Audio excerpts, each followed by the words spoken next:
Magister Bill M here with Satansplain. This time I'm going to be doing something a little different. I'm here with Church of Satan Reverend Jared Mammon, my partner in crime for the Dr. Shits page on Facebook.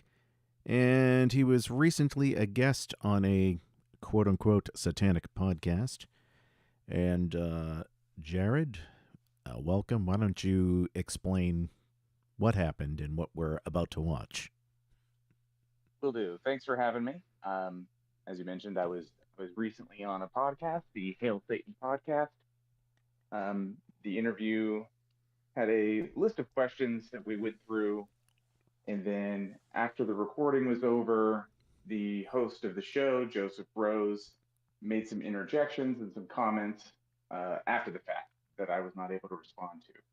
Now, in his defense, he did message me and offer me to come back on the show to respond to those, but I was already a little leery of the fact that it happened in the first place, so I declined. Yeah. And then I said, would you like to go respond to that on Satansplain and we can watch the video together? Because I haven't seen it myself yet. And here you are. Yep. His responses are common enough to where it certainly warrants an entire episode of Satansplain. It's the exact same things we see in Dr. Shit. Yeah. And elsewhere, and other arguments we've heard over the decades, I'm sure. So let's see. Let's hit play, and we'll probably skip around and stuff as needed. Okay, a wonderful musical introduction. All right. Yeah. Every podcast has got to happen. Yeah. All right. Skip ahead a little. He is the administrator of a Facebook group that I am banned from. But that's okay. I'm going to work through my hurt feelings, and we're going to talk about Satanism.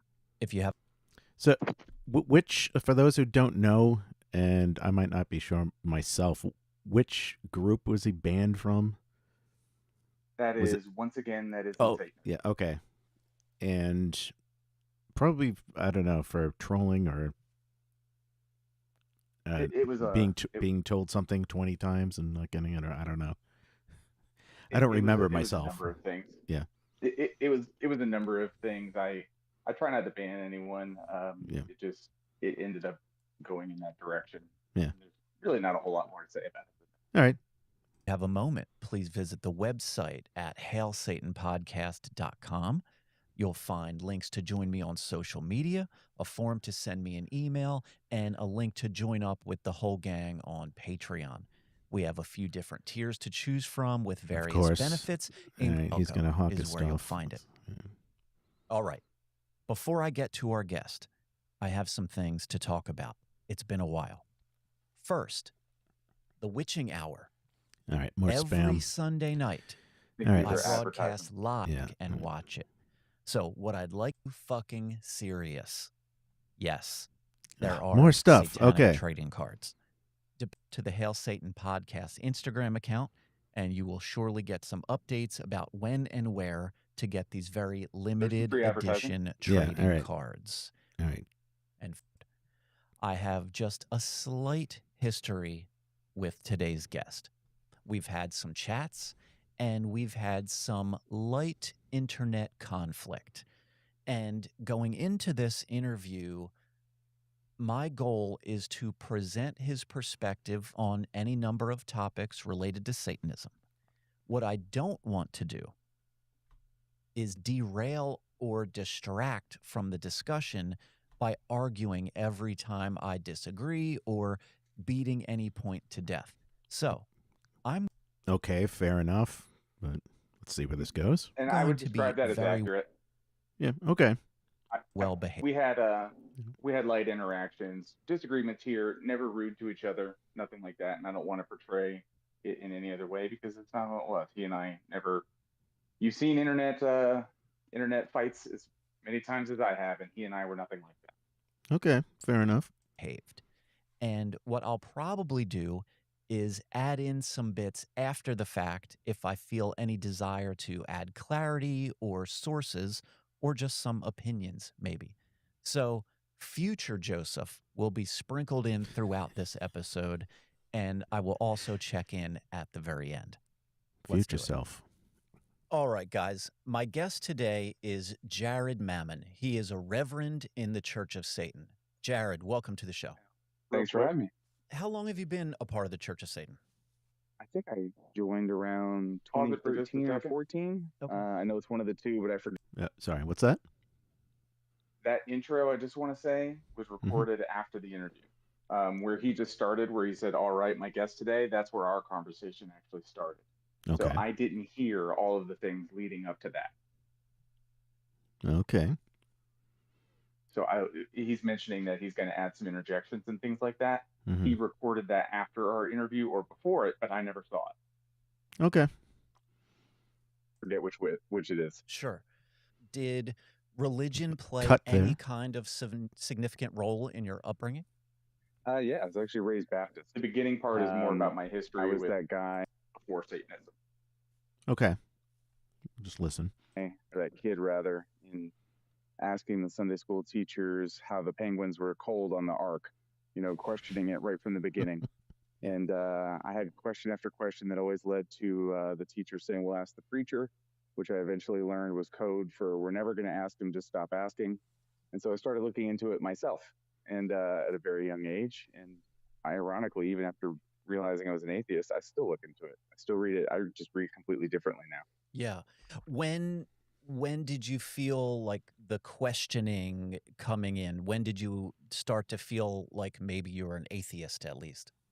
The questioning came in right away. As far as figuring out I was an atheist, probably when I was about 16. Okay. I had a bunch of questions growing up. I never put two and two together that questions should lead to doubt. But once I did, there was pretty much no turning back. Right. And what was eventually your first contact with Satanism? In the 90s, I would say, early 90s, I started seeing the tail end of the Satanic Panic. I saw things on TV, whether or not it was legitimately Satanism or just crazy tabloid Geraldo type stuff. I can't quite remember, but I eventually found my way to the Church of Satan website, which I was still a Christian at the time, so I didn't spend a whole lot of time there. But having visited that website stuck with me for quite a while. So you visited it when you say you were still a Christian at that point, were you were a believer at that point? You were still in? Oh yeah, I saw it probably late elementary school, early middle school. Okay. So pretty young. Okay. And when did some part of any of it actually connect with you and you started to maybe feel like it represented you in some way? Not until I was about, I would say, almost 30. Oh. I would say I read the Satanic Bible for the first time when I was about 30, and it immediately clicked.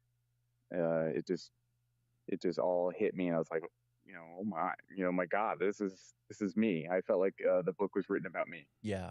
Was there anything that you can remember at least that really stood out to you at that part that was like the thing you connected with?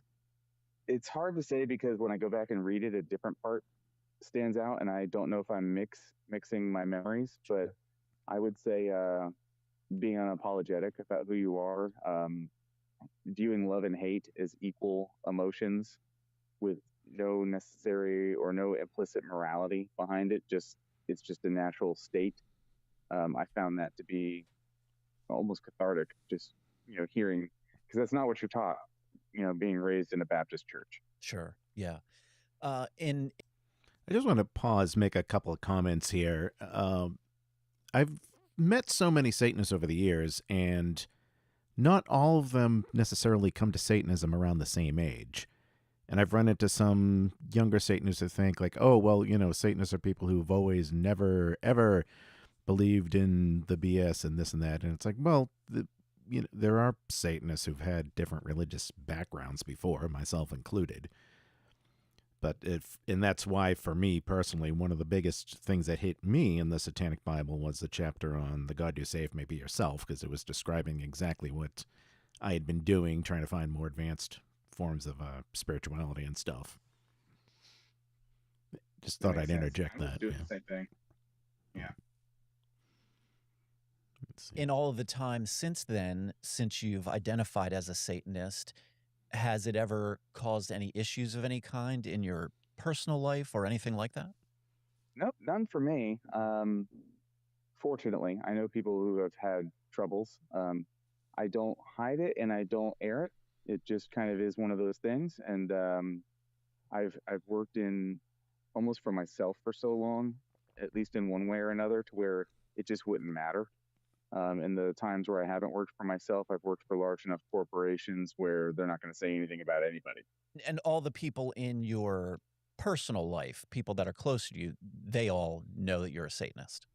They do. Yeah. Yeah. I mean, if there are some that don't, it's just, I couldn't even imagine how that's the case at this point. But, Right. because, I mean, I just couldn't imagine how it's possible. But I could see some, close friends of friends who might not realize it, Sure. but are more acquaintances on my end, but they're on my Facebook or things like that. So, I mean, it's not exactly hidden. Yeah. Okay. So you're not a new Satanist, so I feel like I can dive right into various topics here. Hopefully they won't seem too disjointed or anything, but I do want to cover some ground. Do you believe that the Satanic Bible or each of the sections in it have one fairly specific or correct interpretation? Or do you think it's the kind of thing that people will interpret and apply differently, and those interpretations are valid? That's an interesting question. I I think there is a certain intent behind what LaVey wrote down, but I think that application is nearly infinite. Mm. And I know that's not an answer a lot of people would expect, especially me, to say, unless they are Satanists. I mean, Satanists feel the same way I do on this. But the ways that Satanism can be applied is timeless so far. I mean, the internet didn't exist when he wrote this, but Satanism blended right in. Sure. Now, there are certain parts of it that are, I will say, in the adamantium gates. It's not changing. We're atheists, period. That's how it goes. But the way you can be an atheist and be a Satanist, there's no limit on that. There's no cap. So, I mean, it can evolve with the times, it can change, but it's never going to change its core foundation that it is what it is. I hope that answers your question.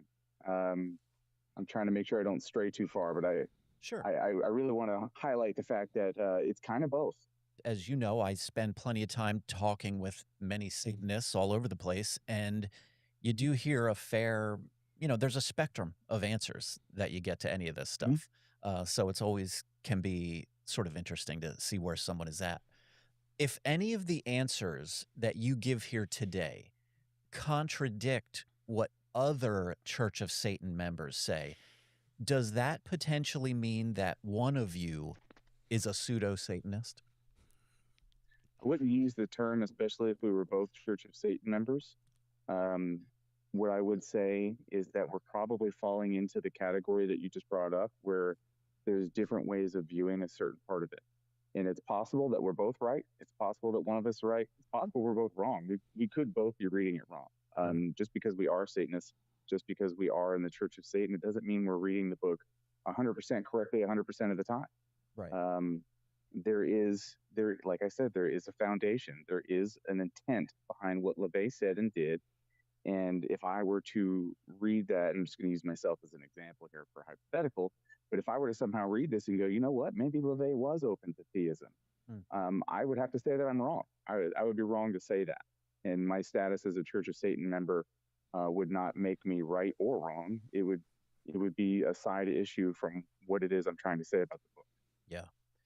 Is it Just to pause here, we're almost like 15 minutes into this thing, minus the plugs at the beginning. I have a bad feeling I know where he's going to go with this, but I'm going to give him the benefit of the doubt here, just because it's starting to sound like some of the stuff I've heard, but again. Yeah. And I hadn't seen the questions. I'm responding to these naturally. Yeah. I have some more things to say, but I'm going to see where this goes first. Possible for someone to be a card-carrying member of Church of Satan and are actually a pseudo-Satanist? I've met people who probably shouldn't have joined, and they were a card-carrying member but didn't get it. And usually what happens in those is they don't last very long. One person that just came to mind didn't even make it 90 days. And then just, I mean, he never should have joined. The person that I'm thinking of specifically, just time and time again, just demonstrated that he had no idea what the book was about. But he just really liked the idea of calling himself a COS member. So he sent in his money, he got his red card, and within 90 days of getting his red card, he quit. So it's like, okay. So to answer your question, I suppose that is possible. Sure. Now, I can't think of it in a way where it's a long-term member, especially one who gets promoted through the degrees, who's actually a pseudo. I can think of perfectly fine people who have been promoted through the degrees and then have a change of heart in some way and realize that they no longer fit the definition of Satanism. But when that happens, those people usually leave. They leave in good standing. We're still friends with them. We still talk to them. We don't judge them for having a change of heart. And they change their title when they leave. They don't bring Satanists with them because they still respect what LaVey wrote in the Satanic Bible. Sure. Yeah, that makes sense. That seems like the ideal way that it could go, probably, if someone doesn't feel like it's a match. But do I ever see a magistrate sitting there going, you know what? There is a real devil, and I'm a COS member? No, I've never seen anything. I've never seen anything like that. Yeah. Just a pause here. I've been in the Church of Satan so long. I've certainly some people who got kicked out or, as you said, had like a change. They had a change of religious beliefs, basically, and felt they could no longer call themselves Satanists and then quit on good terms. But even the people who've like kicked out, going back to this question, were they pseudo-Satanists who joined? Well, no, a lot of them joined kind of understanding things, but then maybe once they started interacting more with people or something bad in their life happened or they weren't getting the full attention they had, then I guess you could say the pseudo tendencies kind of came out, to their inability to behave and all that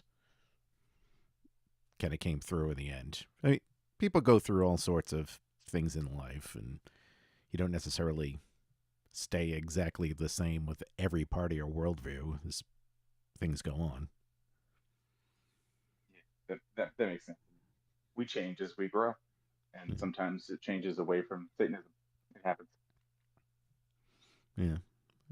In your view, what makes someone a Satanist? Is it as simple as they see themselves in the Satanic Bible, or is there more to it? It's that simple. Yeah. It's that simple. I talk about this a lot, but the only reason why denominations can exist in any religion is if the original text is unknown. No one knows what Jesus's original thoughts were, so we can argue back and forth over which version of Christianity is right or wrong. But had he have written something down and said, hey, this is what I'm all about, we could use that and say, as a comparison to everything that's happening now, and point out that there are, in fact, denominations of Christianity that are wrong. Now, Satanism doesn't have that problem. We're not like Catholics and Protestants. We actually do have the original text. It's in our original language. We know the intent of what was behind writing the Satanic Bible, creating the Church of Satan. We can say with accuracy and historical fact what is and isn't Satanism. Yeah, we'll definitely get to denominations. I have it in here, I'm sure, somewhere. Just to add to that, the writer of the Satanic Bible, Anton LaVey, lived for almost another 30 years after it was published to clarify just about everything he meant or didn't mean, and expanded upon that. And it was also printed in the 20th century on a printing press in modern English. And yeah, it doesn't have the ambiguity of interpretation that like the Holy Bible or other texts like that have. So, all right. Is it possible that someone could enjoy and feel aligned with the Satanic Bible, but have an interpretation of it that is different enough from your own that you would think that person is just off the mark? They're not a Satanist, even though they feel that they are. That happens a lot. And in those cases, when it happens, usually the person, in my experience, doesn't identify as a Satanist. They'll say something like, I agree with 90% of it, but I can't jump on board with this part and this part. And they understand it well enough, at least the people I'm thinking of, where they understand the book well enough to know that reading it would make them a Satanist if they aligned with the book, and they understand that by aligning with 90% of it, they're still not a Satanist. They just happen to agree with it. For the, just a Chevy and a Ford are both cars, but they're not the exact same thing. You wouldn't call one the other. So I know this is like probably impossible to find the exact line or articulate it, but however many words are written in the Satanic Bible, someone would need to agree with or align with essentially all of it, or is there all of it? All of it? Okay. Mhm. Okay. Interesting. Yeah, I mean, the book is what Satanism is. And so if you are overlapping with 99% of it, you're 99% a Satanist, but you're still not there, because the book is what Satanism is. It's a yes or no question. Okay. I disagree. I Oh, was here we actually go. kind of surprised by this. I don't think someone that doesn't feel a connection to the 16th Enochian key, for example, is any less of a Satanist.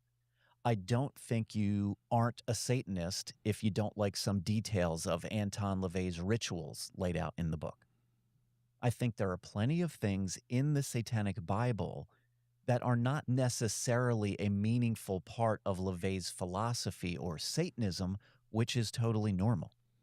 LaVey didn't put together a textbook full of nothing but the facts of Satanism. It has whimsy. It has bits of LaVey expressing himself in various ways. And I absolutely don't think that you need to agree with or align with literally 100% of it to be a Satanist. We know that. Okay, well, hold on a second. What the hell does it mean to agree or disagree with the 16th Enochian key? It's like that's just a call you use in ritual if you want to go use it, like it's there. It's like saying, do you agree or disagree with like this thing on the spice rack or Exactly. It's not a claim. The Enochian keys aren't a claim about what Satanism is. It's a tool, and it's no coincidence that it appears right after the greater magic portion of the Satanic Bible. He's just getting you started. He's getting you pointed in the right direction, because at that point of the book, you might be thinking, man, I really want to try a ritual. Where do I begin? Well, turn the page, the Enochian keys, and LaVey lays out quite a few for you to use. It's not something you agree or disagree with. You might find value in one more than the other, but it's not a matter of agreement or disagreement. So this feels like a straw man.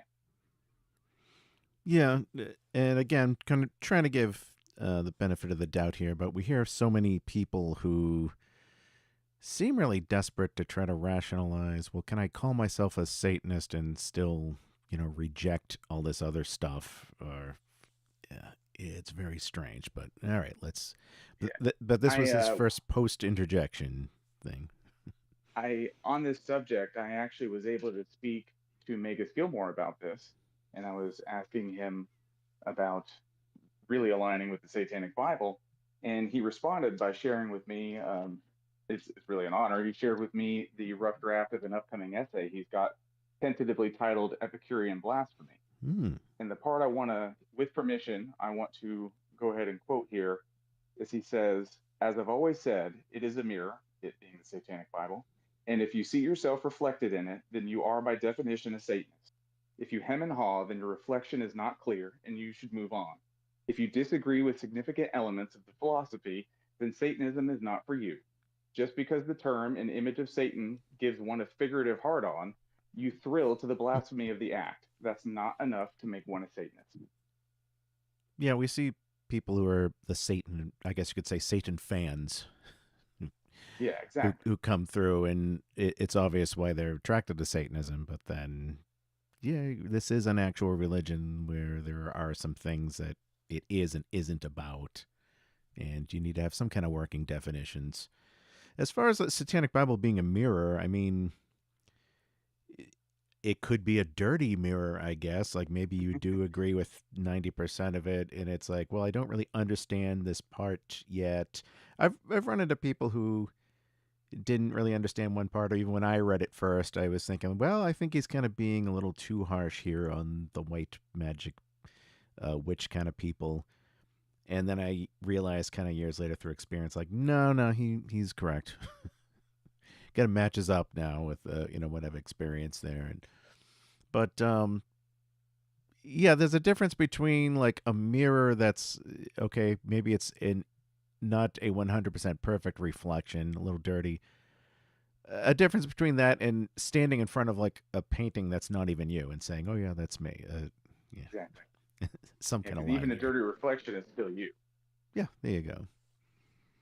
All right, so let's see here. That LaVey took sections from Might is Right and used them in the Satanic Bible. 5 I had pages. $1. Yeah. Hmm. Since there are no citations of Might is Right in the Satanic Bible, is it fair or accurate to conclude that LaVey plagiarized Might is Right? No, because there actually are citations. It's just not the kind of citations you're looking for. It's not MLA or APA format. The original Satanic Bible, the first version, actually does credit Ragnar Redbeard. That got removed when HarperCollins took over. Most people, and that's where we see a lot of these plagiarism claims. That actually is not the case. LaVey absolutely credited Ragnar Redbeard in the very first edition of the Satanic Bible. It's in there. I want to pause and address this Oh claim. boy, here we This is go. better if you're watching the video of this episode on YouTube. Here is the exact section that Jared is referring to because I happen to have a first edition hardcover copy of the Satanic Bible. As you can see, there is a list of names here. It's a list of thank yous and dedications. In this list, it reads, Ragnar Redbeard, whose might is right. Now, I don't think I need to explain to anyone why this is very obviously not a citation of any kind, just like none of the things in that list are citations. And then on top, He does have to explain why any of us would really give a fuck, because I don't. A whopping like 5.5 pages in the book of selected quotes from there. I mean, first of all, is there a religious text that doesn't borrow from previous religions or philosophies anyway? No. Yeah. And Yeah, go on. I tell people all the time, if you really want a detailed response to this, look up Magister Kevin Slaughter's article, his essay, Anton Yes. LaVey and the Right of Might. Just take a look at it. Another good argument is that would anybody have even heard of Ragnar Redbeard if it wasn't for LaVey finding this long, I actually point long that out out. of print? Yeah. Okay. Oh, did he cut it, or is this actually? I guess we. There's more. It's continued. There's Okay. more. Okay. All right. Well, so let's just listen to the rest, and I'll have some things to add. top of that, the book is in Might is Right. It's in the public domain. So he didn't have to cite it in a way that you would expect to see on your doctoral thesis. It was a public domain. And if it weren't for LaVey, you would have never heard of Ragnar Redbeard. He was relatively undiscovered at that point. He was not in any collegiate circle. His work wasn't being moved. It's LaVey that brought Redbeard back. Yeah. So Redbeard actually owes LaVey quite a bit of thanks. And so no, it's not accurate to say that he plagiarized it. You mentioned that the book was in public domain. Might is Right was in the public domain at that point. It was quite old already at that point. If a source text like Might is Right in this case, if that book is in the public domain, would you suggest that exempts it from citation, like a requirement of citation? It's going to depend on the use. If I'm writing a scholarly paper, I'm absolutely going to cite everything I get. But LaVey was writing a religious text, and in a religious text, you don't look up any part of the Bible or any religious text anywhere that has some sort of citation. There's no footnote. at least not in the original text. So now, obviously, when scholars get a hold of a Bible, they add them. But the original authors, you look in the Christian text when an author is quoting Jeremiah or Isaiah, they didn't put that in the bottom of it. There's no parentheses. There's not even a thank you note at the end of it. So Sure. it's a religious text. It's not held to the same standards. Let me pause here to clarify a few things. Yes, Might is Right was in the public domain at the time, which is 100% irrelevant to the conversation of plagiarism. Plagiarism and copyright infringement are not the same thing. The fact that it was in the public domain means that there is no copyright infringement, but it has nothing at all to do with plagiarism. And then there is the claim that religious texts don't use citations. Obviously, it wouldn't do us any good to look at ancient texts because citations weren't a thing, and the sources they would be citing in many cases are fabrications of someone's imagination. Although, a great example of an old religious text that preserves its literary lineage would be the Talmud. It documents what came from who all along the way. This isn't the case with LaVey. Bad example to bring up with all the Entirely conspiracy accurate. theorists who might be watching.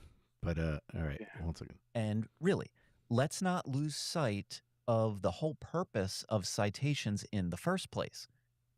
This isn't about needing to follow some scholarly system just for the hell of it. Yes, The it most is. obvious important function of citations is for an author to inform the reader which words are their own and which came from someone else, and if so, where they came from. And it's not good enough that LaVey wrote a whole introduction to Might is Right when it was finally published again. Okay. Without citation, the assumed message to the reader is, these are my words created by me. And in the case of the Book of Satan in the Satanic Bible, that just isn't true. And yeah, a whopping 5.5 pages. Okay. Simply having the words Ragnar Redbeard on a thank you page does not inform the readers what material was taken from someone else's work. I've seen many people sharing memes and things with quotes attributed to Anton LaVey when they are actually quoting Arthur Desmond or Ragnar Redbeard without even knowing it. Misattributed quotes and memes on the internet? No, say it's not so. Because without knowing to do the research, one would assume the words written in a book are the work of that book's author. I don't understand why him and so many other people have a hang up over this. On a side note, kind of ironic to hear this guy talk about plagiarism when he makes money off of Satanism, off of this thing that LaVey has established, while bashing him at the same time, and maybe not even being a Satanist himself. I don't know. But another thing is, I mean, can you imagine? I imagine like the boardroom of Avon Books at the time, 1968.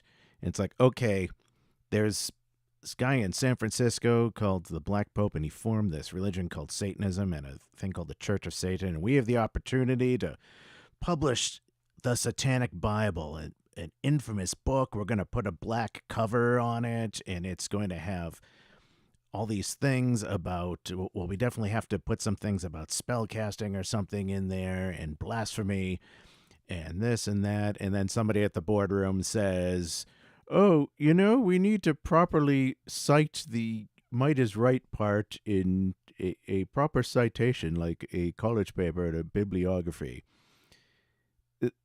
Like, does anybody understand, like, how that would ruin the whole aesthetics, for one thing, of the book? Like, what publisher is going to agree with it when you have like that? Oh, anyway, anything to add? Yeah, I mean, no, that was perfect. Could you just imagine? It'd be that meme of the guy getting thrown out of the office window. Yeah.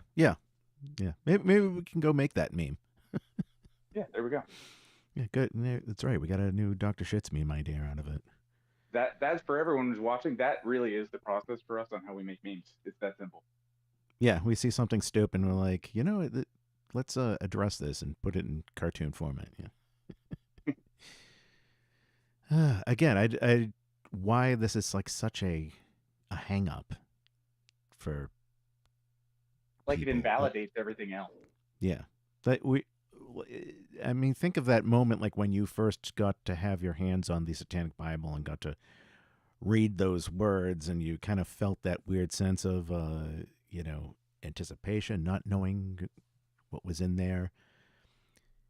Did it crush your mind like, well, I don't know if this part is purposely, is cited properly, and I don't know if it's from the actual author on the front. I mean, most of the book is the Enochian keys, or not most of the book, but I mean, a good third of the pages, I think it is, or 2/3 of the pages, the way it's spread out. And it's explicitly said where that's come from, too. So, I don't know. It's a weird thing that people become obsessed with. Anyway, gonna move on. It's all right. And do you feel like your views on, all of this stuff generally is representative of the Church of Satan, or do you find that you're ever somewhat of an outlier in the organization?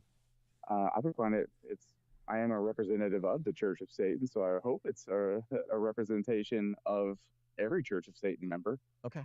If someone disagrees on a point with this, I would be open to discussing with them. Maybe there's a part I haven't thought of. Sure. I'm open to that critique, but I would expect that even if every COS member has not thought about it to the level I just explained it, like maybe most people didn't know that Might is Right was in the public domain, and maybe they haven't considered the fact that religious texts aren't held to the same standards as a philosophical or a collegiate text. Yeah. But I would hope that those who haven't thought of that, having heard me just say that, are going to go, good point. Yeah. So I would hope that they're on the same page. But like I said, if they have a different view on that, I would love to hear it, actually. I would be completely open to it, because I want to, and I'm going to quote Matt Dillahunty here, but I want to believe as many true things as possible and as few false things as possible. So if there's something I need to correct myself on, I want to know. Sure. Okay. Did you catch that? He just cited Matt Dillahunty as to not mislead people into thinking it was his own idea. Would it have been illegal to not do that? No, but it's intellectually honest to do so. That's his big gotcha there, because you quoted Matt Dillahunty. Okay. Yeah, we can unplug the lights and, we gave it a good run, guys. Yeah. I'm starting to notice a kind of recurring theme with a lot of this, of trying to get into the gotcha game of, well, it should be absolutely like this, and it's not. I have to wonder with people like this, are they just so used to debating Christians online, in trying to find contradictions to the Bible and stuff like that they try playing the same game with Satanism, which again is weird considering he's built this franchise around purporting to be Satanism too at the same time. This is just another example of trying to nail the custard to the wall. Yeah. All right. Let's do a little more here. At some point, not so long ago, pretty recently, I think, I saw an interesting discussion on a Facebook group, and the post was started by you on the topic of dogma. And I just wanted to follow up on it real quick with you. Your post was asking a question. It said, "What do you think dogma means?" I thought this was a simple subject, but I'm seeing debate. So let's get the basics covered. What does dogma mean? And this one user replied, "Dogma is a principle, belief, or set of beliefs laid down by an authority as undeniably true. It is expected to be accepted without question or doubt by members of that organization." And you replied to him one time saying, "I'm good with that definition." So that's two of us who at least agree on the meaning of the word. Google uses that exact definition. So I guess my only question is, do you stand by that definition in the context of Satanism and the Church of Satan? I do. Dogma is a word that predates Satanism. It's a word. It has a use. The dictionary defines the uses of words, and the word dogma in that context, in that use, fits Satanism perfectly. Satanism has a dogma in that sense. And do you? The only part I think that there is room where people will start to get an issue with is the whole not questioning it thing. I think that's the part where people will start to hang up on it. But again, Satanism has a foundation. It has an intent. There is one meaning for what Satanism is, with an infinite ways to apply it. Nearly infinite. I should say nearly infinite. There are incorrect things that you could apply Satanism to. Has there ever needed to be any, I don't know, clarity on the idea that part of that philosophy, part of LaVey's writings in the Satanic Bible, includes things like question all things? That is an interesting subject that I run into every now and then. I even made a meme about this. I believe we shared it over on Dr. Shit's. It amuses me every time I see the argument when it's shared unironically. Yeah. Basically, a person is going to say, LaVey and Satanism told me to question everything, so I'm going to question LaVey. Now I'm a real Satanist. It's like, no. Do you realize how that's a circular argument? If your foundation is telling you to do something, you can't necessarily question the foundation, find a different answer, and still be a part of the same thing. You would be something else.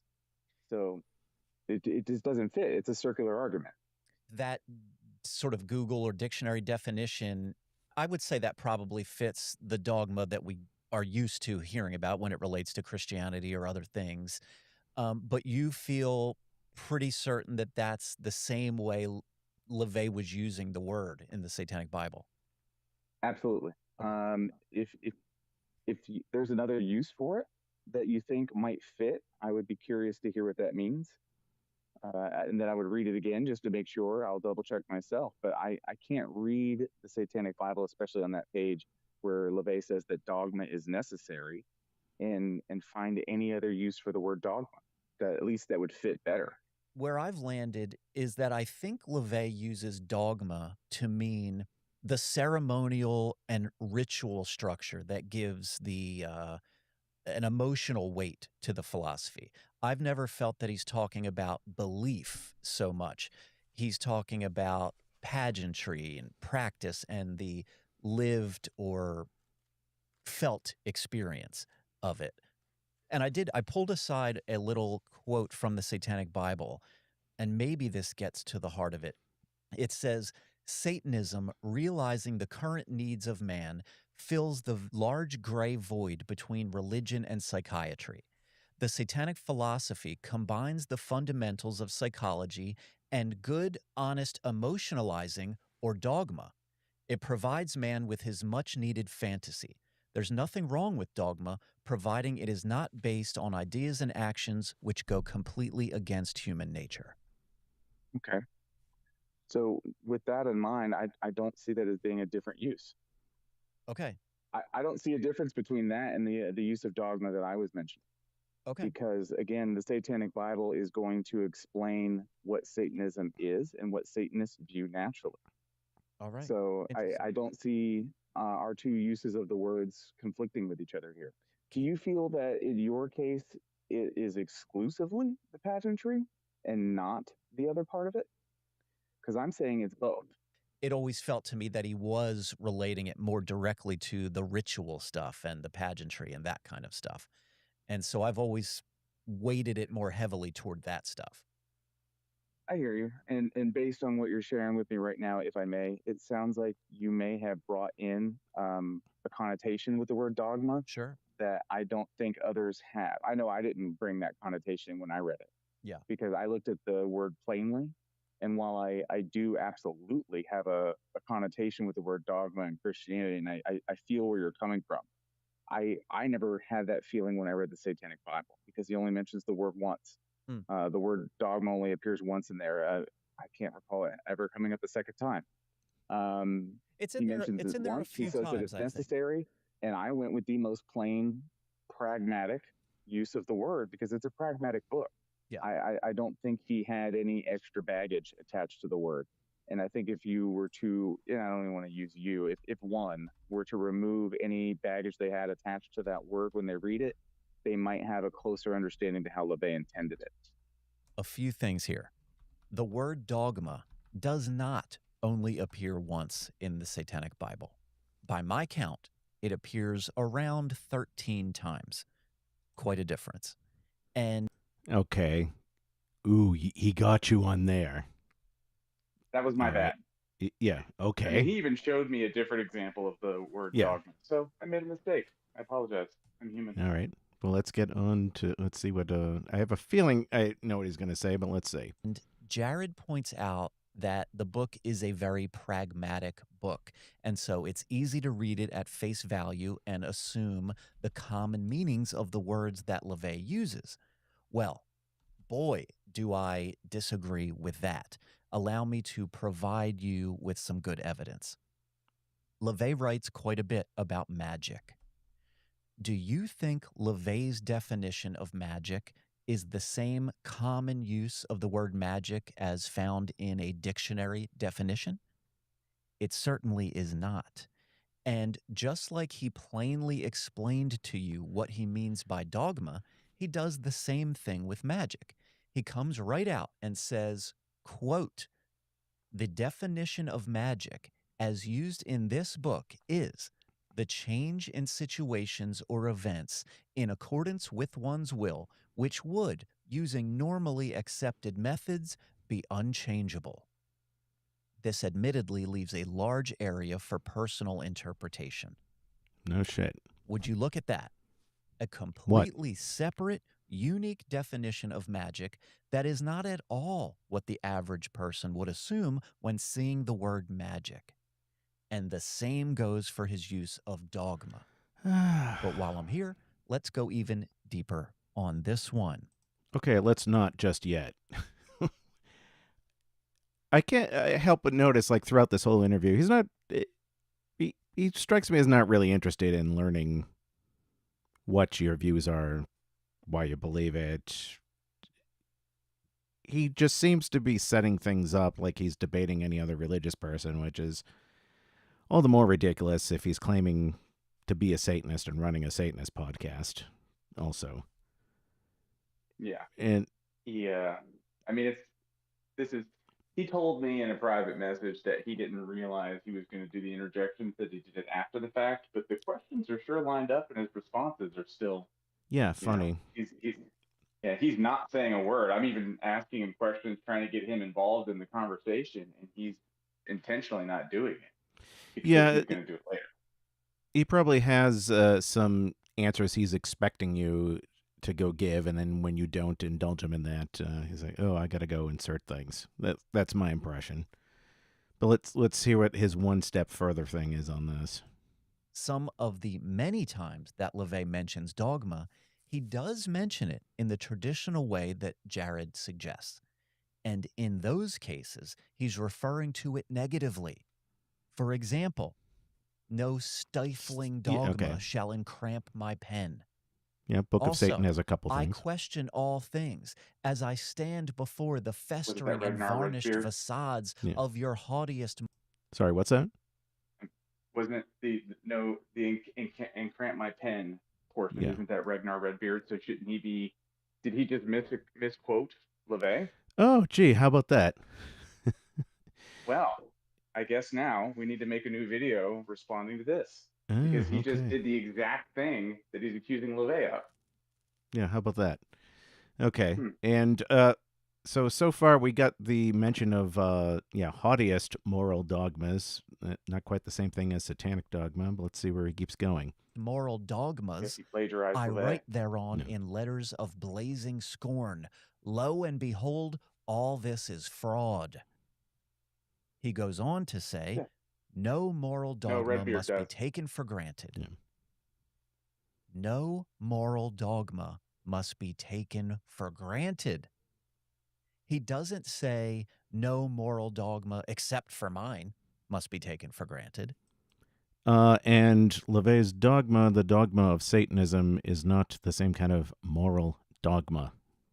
I'll give my answer more about that in a second. Let's let's hear what he has to say next. Probably nothing, but let's see. And also, I should note that when I say LaVey wrote, what I actually mean is Arthur Desmond wrote. Okay, he did correct Because himself on those that. sections that I just quoted all came from sections of Might is Right that LaVey lifted without attribution. So you would have Still no hung up way on of that. knowing that anyone but LaVey wrote them. If that wasn't But he planned, didn't. Yeah. And finally, Yeah. in the Yeah, book of Lucifer, this one is maybe the clearest definition he ever gives. In his chapter all about the ritual chamber, appropriately, he says, the formalized beginning and end of the ceremony acts as a dogmatic, anti-intellectual device, the purpose of which is to disassociate the activities and frame of reference of the outside world from that of the ritual chamber. He's describing the opening and closing of satanic ritual as deliberately dogmatic in function. Dogmatic, not dogma, but let's see. Meaning it bypasses the intellect on purpose to put the practitioner in the right psychological state. Yeah. That is what LaVey means by dogma. No, because it's used in a couple of other places. But anyway, let's see. If there is any aspect of it that could be connected to belief, it's simply that one must suspend disbelief in the context of satanic ritual. Now you know. No. Do you think? Okay. A couple more things on this. Lots of people like him who come through stumble into Satanism maybe because they have a burning hatred of Christians, conservative Christians especially. Also seem to have hang-ups on dogma. And I've talked about dogma on Satansplain before. And dogma, as you said, is something it's something all religions have. It's some kind of decree of truth because as you go through life, you have to make some kind of core assumptions about the world. But the dogma of Satanism is not things like the Nicene Creed, for example, you see in some different denominations of Christianity or things like that, there's a creator of the universe and Jesus died and it rose from the dead and blah, blah, blah. Like the dogma of Satanism are things like the 9 satanic statements. That we take indulgence over abstinence. We take vengeance over pacifism. Man is an animal. Man is not above the animal kingdom in some sort of wholly separate category. And things like that. Not things like, well, you can't eat this food or you can't have sex under these conditions, things like that. That you see in the other religions. And my guess is, look, again, people like him have this hang up on dogma, and we always run into the people who are like, well, as you even pointed out, well, Satanism says question all things, so I'm being more satanic by questioning Satanism itself, or I have to abide by the dogma of no dogma, no rules. And these people aren't really independent. They're just kind of compulsively non-committal people, in my view. Exactly. And the strange part here is how one could say that dogma is only about the ritual. Then what was the point of the first half of the book? He could have just wrote the part on lesser magic and greater magic and left it at that. Because that's not how dogma is actually used. It has multiple uses, which is what I explained to him. And the entire first part of the book is explaining the dogma of Satanism and didn't even get to the ritual part yet. He's walking in with a connotation that dogma is a certain thing, and he's not allowing any other uses for the word. Yeah, and LaVey says He's explicitly... even framing the Satanic Bible to be that way. Yeah. Yeah, I was going to say, LaVey, even as he quoted, explicitly says there's nothing wrong with dogma as long as, it goes along with your natural instincts as an animal, and so on. Dogma is something that shows up in all religions, and I think it is a defining part of religion because there are other things like philosophy and symbolism and ceremony, like those are parts of religions too. But if you look at, for example, the Boy Scouts, they do have a code of morality. They have, the Scout law. They have symbols. They have ceremonies, but they don't have dogma. You join the Boy Scouts, they don't have any of these like declarations about what what is the role of humans in the universe and what are some things we can use as inherent truths about the world and so on. So there seems to be a pendulum of misunderstanding, and Yeah. it either swings to there's absolutely no dogma, or I'm going to cherry pick the dogma. Yeah. And we just see what side he's on. Yeah, and that in turn comes, I think, from these people who equate structure with conformity and thinking, well, if I say I believe in this thing, then that means I'm not thinking for myself and I can't get out of this mold. And Peter H. Gilmore wrote a great essay on Rebels Without Cause, talking about this kind of phenomenon. Mm-hmm. Let's see. I think Satanism can grow and change beyond the words of Anton LaVey, or would changing at all make it not Satanism anymore? Gee, that's kind of like what we just said. This false dichotomy here. Okay, let's go on. I think in a sense it already has. It has and it hasn't. Satanism, the Satanic Bible talks about third side, and we're going to have a lot of third side answers here. I've already mentioned that the internet is one great example. Satanism grew, it evolved, it absolutely changed, but it didn't lose its foundational point. The foundational point is there, it's timeless, and then through the high priest Peter Gilmore, it has gone into uncharted territories that LaVey would have never thought of, because there's technological changes, sociological changes that he would have not thought of and not anticipated in 1969 when he wrote the book. And yet his words still ring true. And even though the world is changing, Satanists, as far as how they interact with the world, are still doing it in alignment with the Satanic Bible, but they're doing it in new ways. So I think the answer to your question is it's both. It is changing, but the foundation is not. Yeah, I was just going to ask about Gilmore specifically. Even earlier we covered, what makes someone a Satanist, and it is finding yourself in the Satanic Bible, more or less. And so, of course, we consider that exclusively a LaVey creation. And so all those years later, Gilmore comes along, and he's been the high priest for quite a while now. Is it his role to add to the canon of Satanism, or is it more his role to be a steward of Anton LaVey's philosophy? Role is an interesting term. I would say it's... What was that? Because it can't be both. He can't follow LaVey and add to it. It's just another false dichotomy. Yeah, he likes those a lot. Is right as the high priest to add his 2 cents, because his 2 cents are really $2 compared to the rest of ours when it comes to understanding Satanism. But I don't think, especially if you read the Satanic scriptures, there's nothing that Megas Gilmore has said or did, to my knowledge, that changes in any way what LaVey codified. But he has certainly added to it. So again, we're riding that third side line here, because he's absolutely added to it quite a bit. And yet it hasn't changed what Satanism is. And one day there will be another high priest, and another day after that there'll be another high priest, and another, for however long this goes on.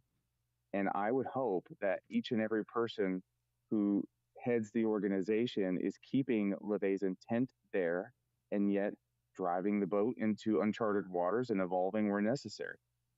If someone is a Satanist because a Satanist and or a member of the Church of Satan, because they've read the Satanic Bible and they see themselves in it, and they feel strongly that that describes their worldview and everything, if that person doesn't agree with or like the additions that Gilmore might make through his writings or actions, Is there any conflict there, or is that just, well, you're a Satanist, but you just don't happen to like what Gilmore is doing?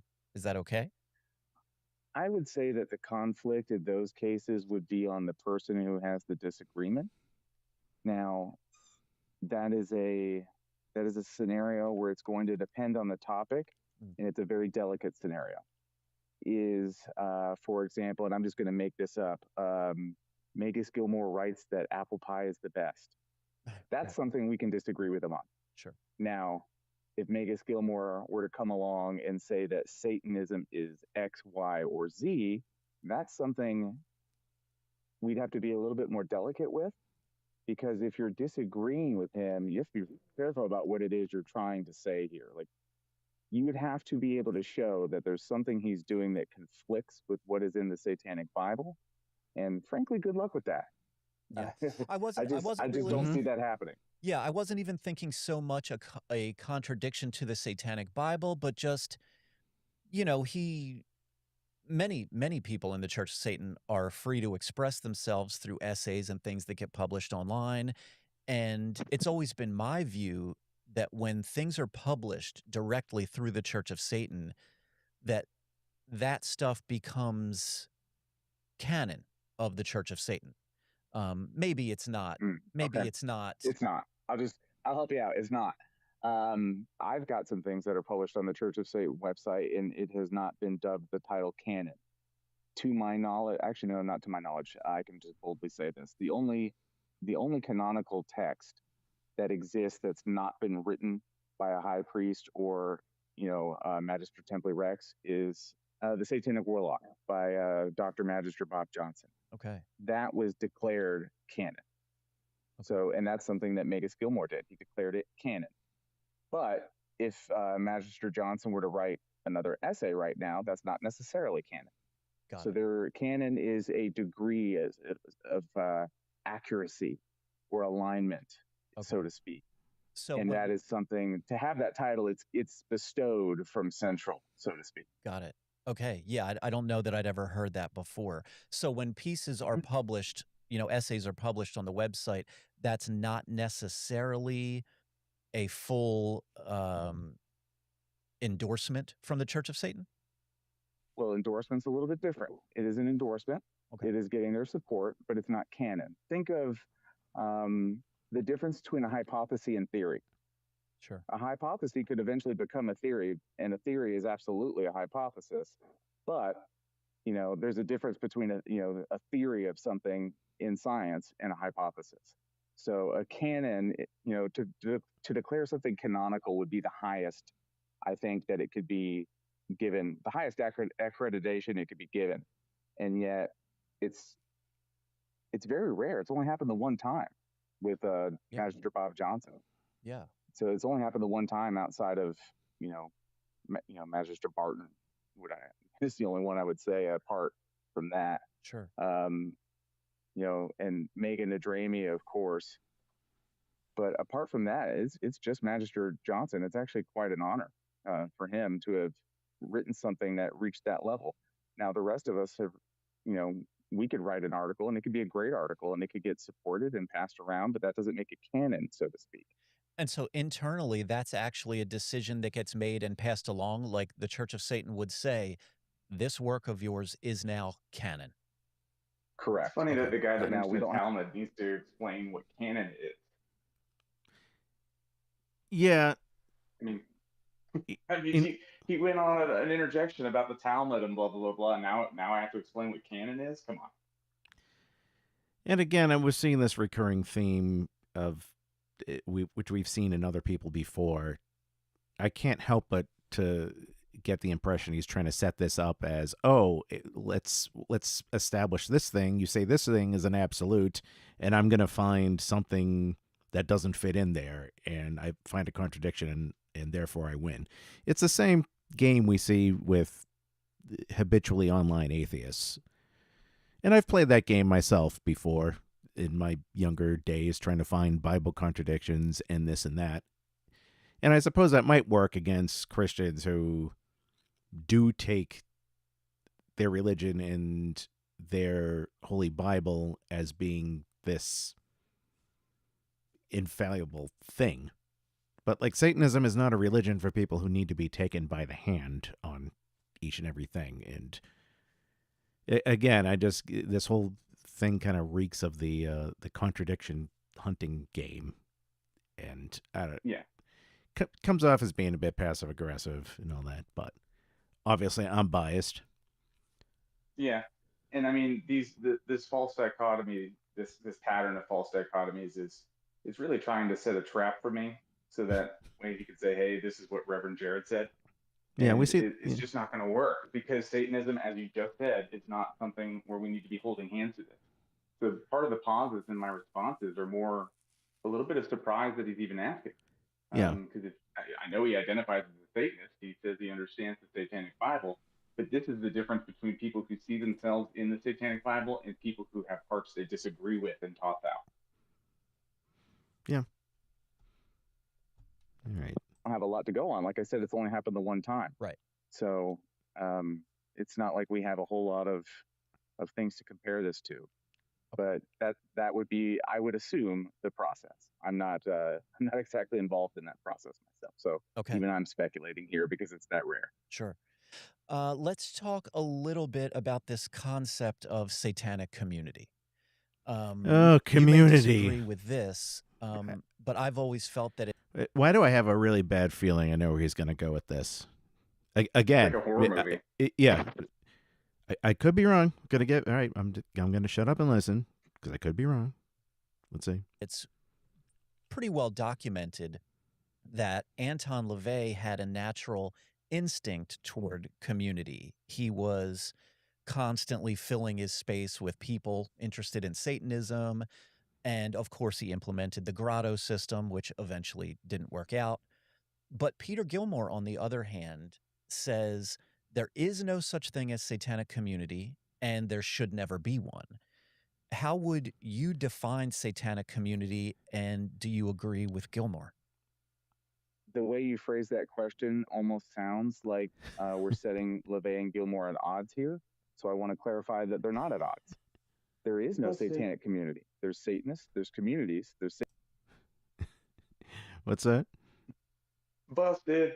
You see his reaction? Busted. Yeah. He's. I know what he's doing here. Trying to shrug the. Oh, I didn't really mean that. All right, let's go. Satanists within communities. There's no satanic community, and there's a very distinct difference between these two, or these three, if you want to call it. Sure. A satanic community is where we all align under the banner, and the Satanists are meeting here type of a thing. Sign up now, so to speak. But if a couple of Satanists are hanging out, that is just Satanists enjoying each other's company. But it's not necessarily a satanic community. Okay. Yeah, it does seem like a fine line. I'm thinking, imagine a community, meaning a group of people, either online or otherwise, who enter into that group knowing that the one thing they'll definitely have in common with the others is an interest in or alignment with Satanism. Is it fair to call that a satanic community as the premise of the community? We use the term cabal. That's the term we use. Got it. It's a cabal. And I'm going to be quite honest, they're very similar, but there's a distinct difference here as well. A cabal is not necessarily a group of people who have to get along. We are not meeting at the building on Sunday and anything like that. We don't ever have to talk to another Satanist ever. You can apply for the COS, get your red card, and never speak to another person again. That's not a symptom of community, and yet you're still a Satanist. So that's why we use the term cabal.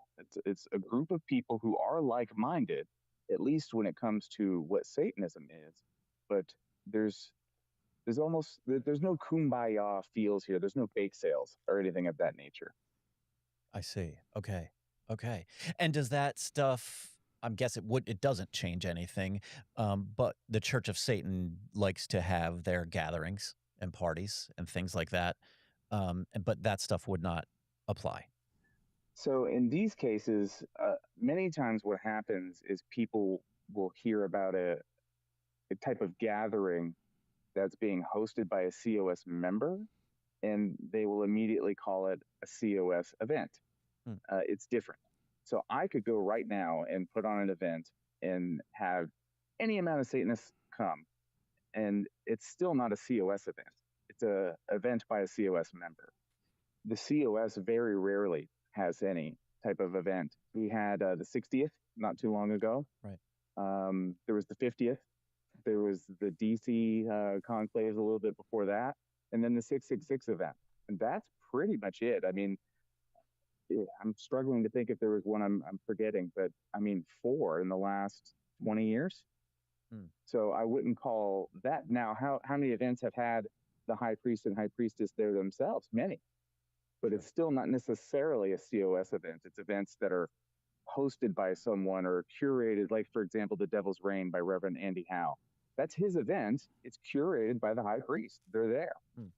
That would be, I would say, is as close as you're going to get to a COS event that might not officially be from the COS.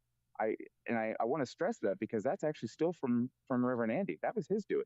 So I would almost be more honored to, or more proud to say it was his than to call it the COS's. He did that. Sure. And the Church of Satan was happy to be a part of his event. All right. And I hope when I explain it that way, it shows a difference between the COS event and an event by COS members, because we really want to give credit to the person who put it together. Yeah. And in the case of Devil's Reign, that's Andy Howe. That's his thing. Yeah. I think a lot of this is one of the examples, and maybe the might is right plagiarism stuff is another, and I'm sure there's a handful of them. Sometimes there are semantic differences that I know. It can definitely feel that way. Yeah, I know that some Church of Satan members, there are groups of very vocal Church of Satan members and others not so much. But sometimes it really does seem to come down to that. Even now, as you've explained I just want to pause this because I want to go back and say something. I did a whole Satansplain episode before about the myth of the Satanic community and what that means. And he's saying here, if you get all these people who get together for something and they understand they're there for Satanism, isn't that a satanic community? But this kind of begs the question of what the word community means, because to me it means two different things. Like, if you're going to use community to just mean any group of people who get together for something, it doesn't really mean too much. Like, for example, I was on a social media page. There was a group of ukulele players. I'm a ukulele player. There's a ukulele community. I found another group called the Bacon Lovers Community. People who just, happen to like bacon, share pictures of bacon, memes of bacon, fun stuff. But that just kind of shows you how weak of a word community is if you're going to use it like that. Now, on the other hand, when it comes to religions and demographics of people, when you talk about the black community or the Jewish community, the pagan community, it means something a lot more than like Bacon Lovers Community. There's an identity that's associated with it and a collective mindset associated with it. This you can't say that might offend the Jewish community, that might offend the black community. Well, how does the gay community feel about this? And to me, like, the point of that essay, Myth of the Satanic Community, it's saying that Satanism doesn't work like that in the same way of other demographics. We don't operate as a hive mind like that, in that same sense, where it's understood, this would be in the best interest to all people who are Satanists collectively. It doesn't quite work like that. Yeah, and his pattern is showing again. He's locking into one use of the word and using that to create a false dichotomy. So he's locking into one use of the word community, just like he locked into one use of the word dogma. And, his use of dogma is only for ritual. But he's using this in this case to try to put Magus LeVay and Magus Gilmore at odds with each other. Just because Magus Gilmore said that there is no satanic community, can you go anywhere and find anywhere where LeVay said there is? Yeah, and most importantly, in that same sense, because it as Magus Gilmore even clarifies in that article, the word community implies a group of people who come out. I forget exactly how he worded it, but want to be numbered and be part of society and all that. And Satanism as an adversarial religion and people who are kind of fiercely individual and all that, it doesn't quite work that way. And as you point out, cabal is a better word to describe people who do have that, have that ideology in common. And that's what makes us sort of a pack, I would say, rather than a herd. But again, the fact that, we get together, some of us Church of Satan members most certainly get together. You can draw semantics again on what is an official conclave, I suppose, versus unofficial. I mean, you listed like some other things. Do we want to call some of the events done like from the Howl Gallery official COS? Well, I mean, they were, I guess you could say, I don't know if endorsed is the right word, advertised on there, but there were also non-members in attendance at some of these things. And of course, we get together in official capacities and just don't announce it sometimes. I've been invited to private gatherings of some kind or another, and it's only COS members and, significant, and it's a gathering. And again, whether if you or want not it's an official COS event or a member, members don't care. We're going to go have fun. Yeah. This is not something we worry about. All right. Let's see here. The tendency toward calling it a cabal and not a community. I host a group of Satanists, and somehow I doubt that there are a lot of Satanists in that group. But anyway, let's go on with the semantics here. Just by default, without ever giving it a thought, we've called it different things, but if we were just sort of to refer to it as someone, we'd say, oh, it's a community, just by using basic sort of definitions casually. But when you describe a cabal, it feels like what we have. It feels like the same thing. It does, yeah. And we've always and it's going to. It's absolutely going to feel the same. And the words, they're as close to synonymous as it can get. Yeah. And I believe the difference is the intent. Sure. And there's so many times, I think you're spot on here. There's so many times where it does come down to semantics, but it's navigating those waves of semantics that is what helps make Satanism Satanism. Sure. Because we do look at the third side of things. So maybe a cabal is a lot like a community, but we do have that one difference where we're not all expected to get along. And then maybe that's just enough for us to call it something slightly different. Sure. And have a different feel to it. And then to your other point, there's, especially with the semantics, there's a point I've thought about for a long time that I've kind of observed that I don't think people realize. The high priest and the high priestess, and all of the let's call them royalty just for fun. They get to be members too. They're still members. Yeah. What if Reverend Andy Howe put on something so awesome that even the high priest and high priestess just want to be a part of it? They're members too. But when you think of anyone with a title as high as theirs, or the Black Pope, or if Anton LaVey had showed up himself, you're going to automatically put a Church of Satan stamp on this. But they get to be members too. Let's let them be members at an event too. Yeah. Even if they didn't host it. Yeah. Fair so enough. I don't think people think of that very much. I think there's a little bit of a starstruck kind of fandom that comes when you have, because there's only one high priest and one high priestess. Sure. And so when they show up, it's going to naturally have this tie. But if we're going to talk about semantics, well, they're still members of the Church of Satan. And when they show up to, let's just say I'm putting on an event right now and they show up, they're showing up to my event. Right. So this little ripple between a COS event and an event run by a COS member has one great implication, and that it allows the people who are high priest and high priestess to join and be a part of it. But it's not necessarily the Church of Satan's. So while that is a sort of gray area, I think when you think about it that way, it should help make the semantics more clear. Sure. Yeah, understood. Okay. Oh, perfectly understood. But now he has to go insert something else into it. Excuse me. One quick thing I want to add that I said recently on Satansplain. Whether an event is an official COS one or not, or forget like the COS, like an organization sponsored versus somebody who's in the organization, somebody still has to do the work. Somebody has to still make the phone calls, book the rooms, arrange things, send out invitations, security. Is there food involved? Is, catering, whatever like the event is, somebody has to go do that.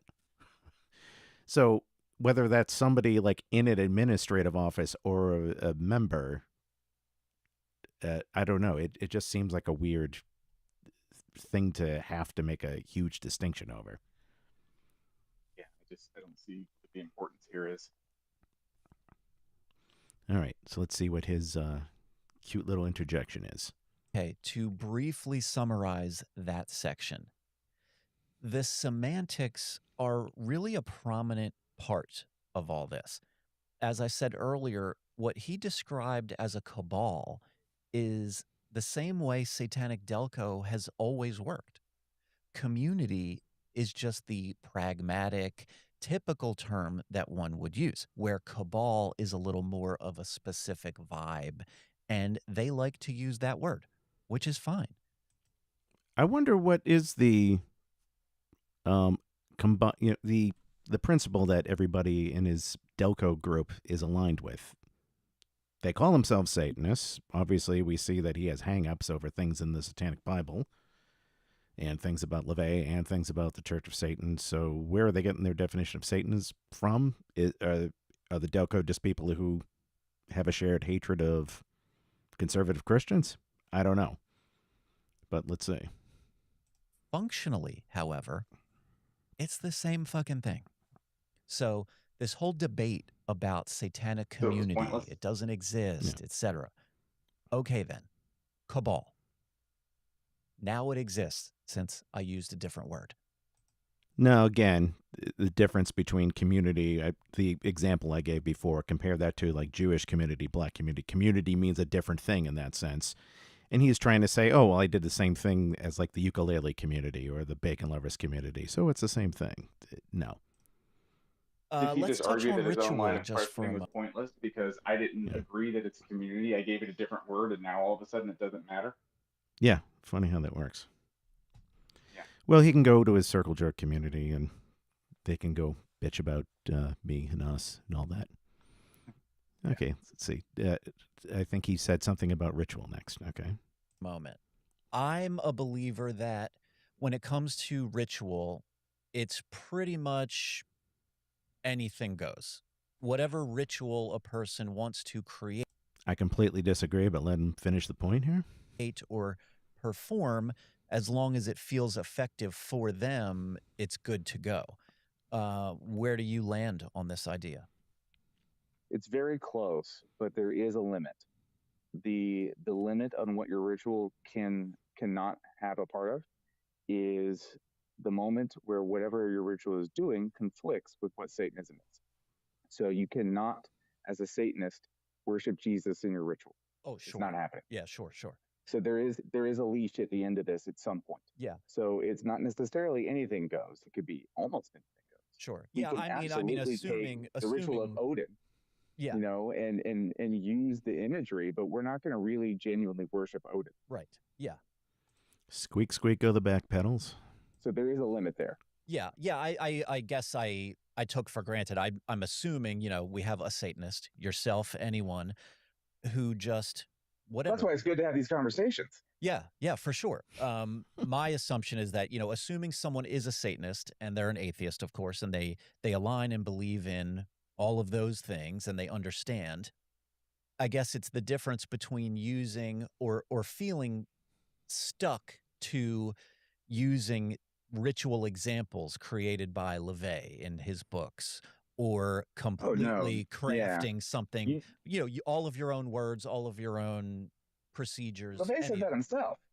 Yeah, he gave examples. I mean, you can think of his as a recipe book, but feel free to mix and match your own ingredients, just as long as, you don't put something in there that is going to be antithetical to Satanism. Well, hold on a second. Oh boy, here we go. Feel free to mix and match your own ingredients is how that was framed. But let's see if that matches what LaVey actually says. In the section covering the 3 types of satanic ritual, he writes, "These formulas are to be adhered to, as applying the wrong type of ritual towards a desired result can lead to trouble of a complicated nature." And then, in all caps, he goes on to add, "Heed well these rules, or in each case you will see a reversal of your desires, which will harm rather than help you." That is an actual threat of consequences for deviation. Yeah, it's also a hyperbolic language and adding emotion to this thing. You would think you would know this if you're picking up a book called The Satanic Bible. But anyway. Now, you could find a few specific steps where LaVey suggests you can add in something of your own. But I don't actually think LaVey's vibe here is just feel free to mix and match your own ingredients. Okay, did he read the rest of the fucking book? I mean, No.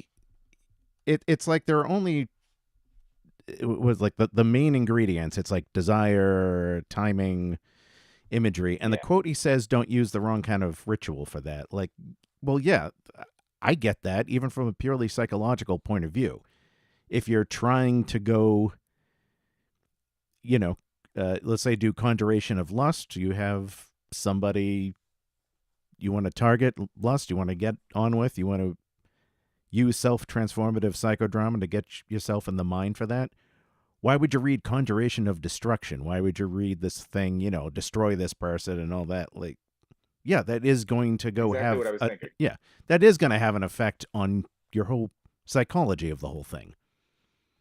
And nothing he said conflicted with that part, because exactly what you just said, he's not understanding the context here.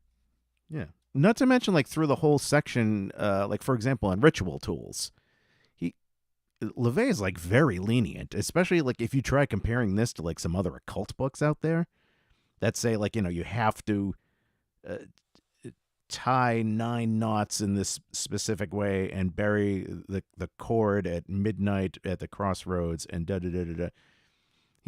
There's things like, here, hip, try making altar with that's trapezoidal with these directions.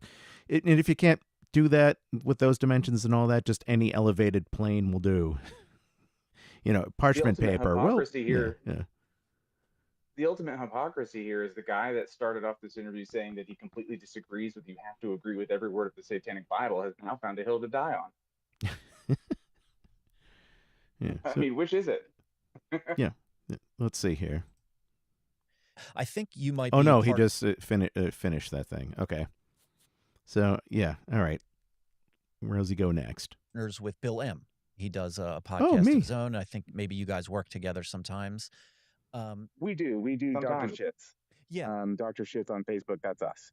And I'm fairly certain that his take on this was that is simply incorrect. The idea that people can just cook up any ritual. But again, I don't know what his intent was. He might have meant something that you said, like, yeah, they can't worship Jesus, but I've always just taken that for granted, Well, since I am right here, let me answer that right here and now. Just because there are numerous ways, almost an infinite number of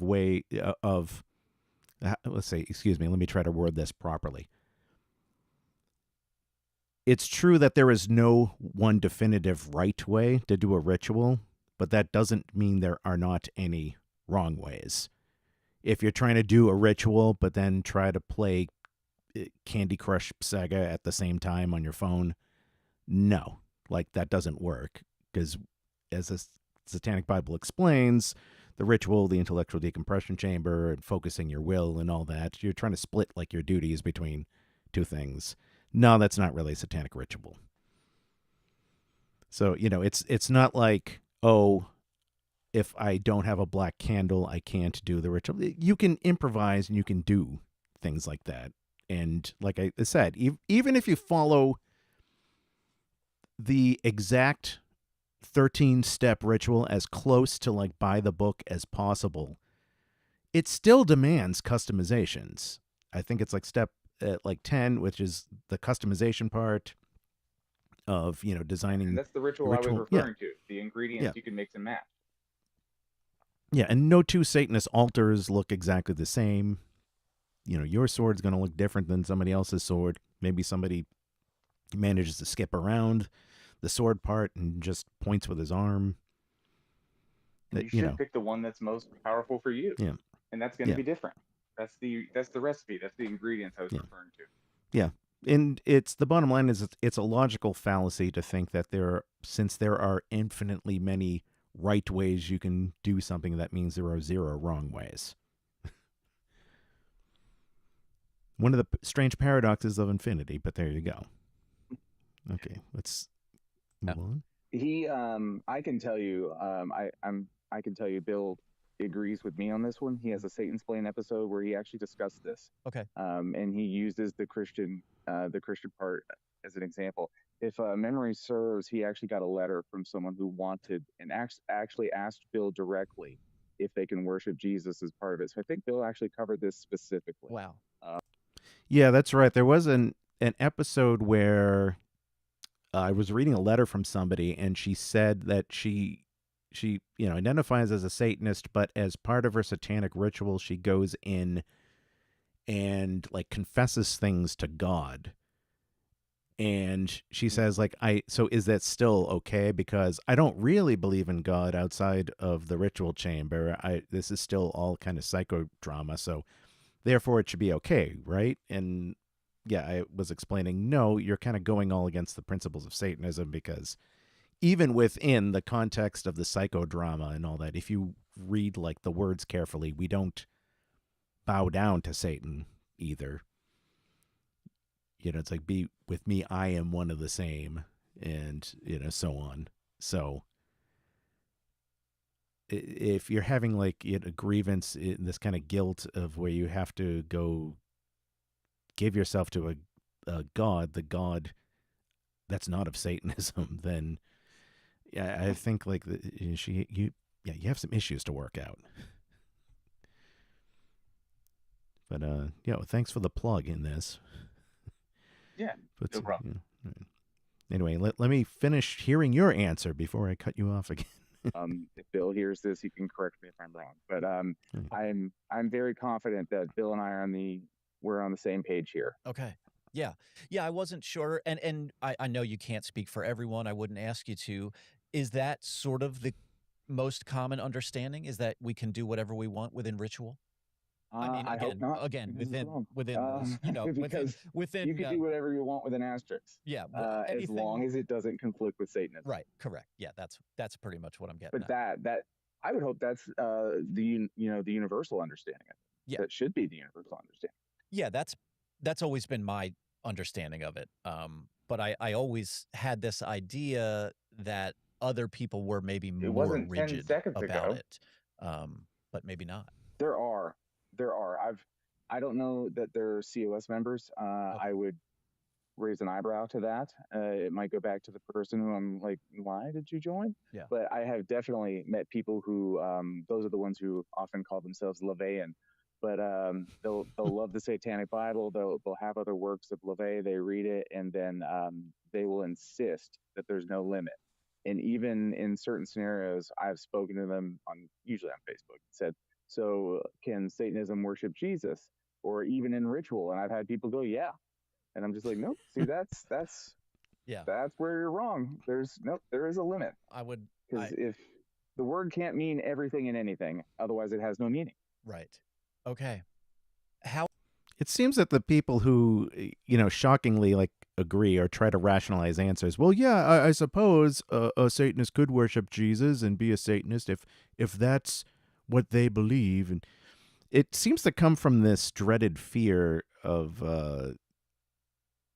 being afraid of being dogmatic, I guess you could say, that you're so afraid probably of your parents' Christianity and all that. You're afraid of being committing to some idea or being exclusionary because you think, oh, well, we draw the line, we're exclusionary, then we're telling people that it's a threat to their religious freedom. We're telling people what they can and can't believe. But, again, it's this weird false dichotomy of things, and people who are just compulsively non-committal, not really as free as I'd like to think. That's how I see it. The dogma part's really a problem for these people. It's a problem for a lot of people, and especially when they get to the page that says where LaVey says that dogma is necessary. It seems to strike a nerve and almost derail these people. And to that I say, good. I'm sorry that Satanism wasn't the feel joy, didn't give you all the butterflies that you were hoping for. I mean, if you're really so hung up on nonconformity, for lack of a better term, or more accurately, I guess you could say, noncommittalness, or something more along those lines, I guess you could go into Zen Buddhism or something like that. Maybe that is something that's more up your alley, not Satanism. Go have fun with that instead. Call yourself a Zen Buddhist. Say that you can't really be sure of anything and blah, blah, blah. And read some Zen cons, burn some incense, and all right, you do that and then drop the Satanist label. How about some of the gatekeeping stuff? Speaking is of it fair which, to say that you are vocal when it comes to gatekeeping Satanism on the internet? That is very fair. And so what is the motivation? So he's going to assume, I'm sure, and all of his listeners will probably assume, if you call something gatekeeping, well, that's automatically bad and it's automatically wrong. Again, this fear of committing to things and drawing lines. What is your motivation for that? It has a number of motivations. I again, just thinking of Matt Dillahunty's quote, I want to believe as many true things as possible and as few false things as possible. The other part is Satanism is my religion. A Satanist is what I am. And when you misrepresent those things, you misrepresent me. I've heard Magister Billen say that a couple times too, and that's something I agree with completely. So credit to him for that one. But when you misrepresent those things, you're Aha, I caught you properly citing another quote. sorry, I just had to say that. Right. Representing who I am. So it's important to understand these semantics. I actually enjoy that conversation a lot because there are things that you and I can disagree with and still both be Satanists.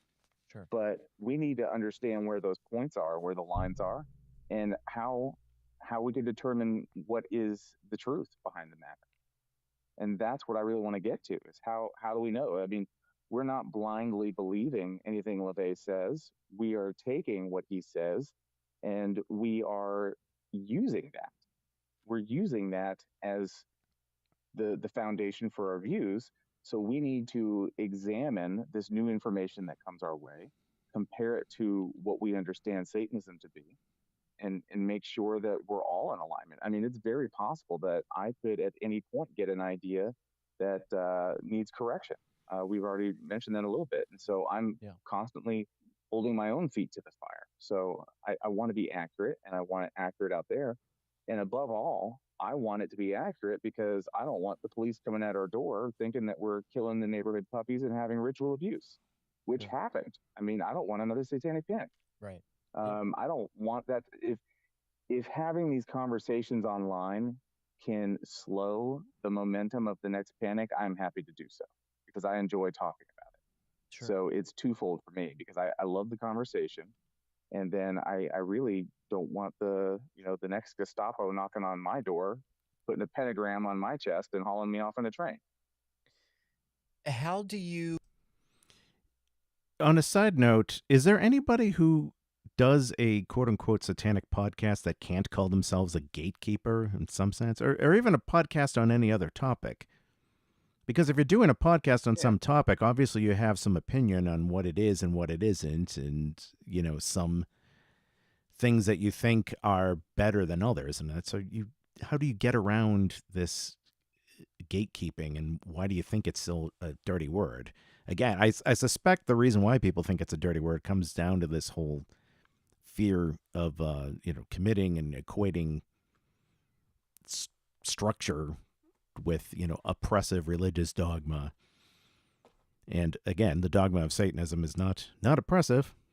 It's not something that I begrudgingly adhere to. I don't look at the 9 statements like, oh, well, I don't feel like doing this today, but I suppose I have to. It's like, no, this is what comes naturally to me as a Satanist. And yeah, And gatekeeping, can we at least all agree that like people like Alex Jones or Candace Owens who say all these things that Satanists do that are lies, yeah, we should gatekeep them, right? yeah.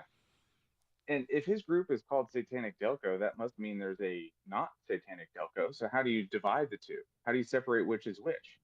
Yeah. The word I would use there is gatekeeping and dogma. And in this case, it's not referring to ritual. Yeah. How about that?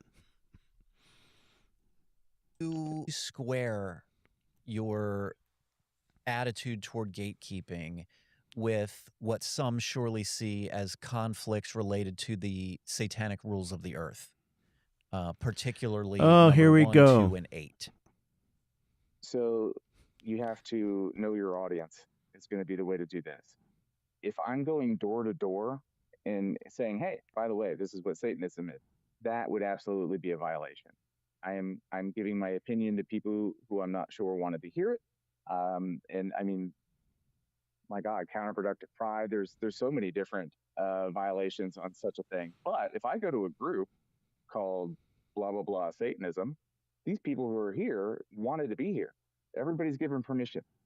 So, and I'm not chasing people down and, knocking on their door in this instance. I'm actually in a group of people who have given permission to have this kind of subject come up. Yeah. And so now I'm not violating all these things. Yeah. When, like, for example, number 8, I think, says, do not complain about anything to which you need not subject yourself. You would say that you do need to because you have to protect the truth about Satanism? I would say I'm not complaining at all. I guess the example would be if people are somehow misrepresenting Satanism, or not even, I don't know if misrepresenting it is the way, maybe you would see it as misrepresenting, and someone else, whatever their version of Satanism might be, or interpretation of it that they might have, if they're saying, here's what it is, or here's where I'm coming from, you don't like that thing, or you don't agree with that thing, and so you're going to take it upon yourself to inject your correction or viewpoint or whatever. Yeah, once again, setting things up, saying, oh, let's see what contradiction I can find in behavior. But you would say the justification generally for all of that is that it's worth it because you need to protect the truth of Satanism? I would add that I'm not complaining. I'm simply offering my 2 cents, and anyone that's reading is free to agree or disagree with me. Yeah, I so guess we're in a space that gives permission for us to have this kind of conversation. That person who said whatever it is I disagree with has just as much a right to speak there as I do. Yeah. So they're going to give their 2 cents. I'm going to give mine, and then I'll leave it at that.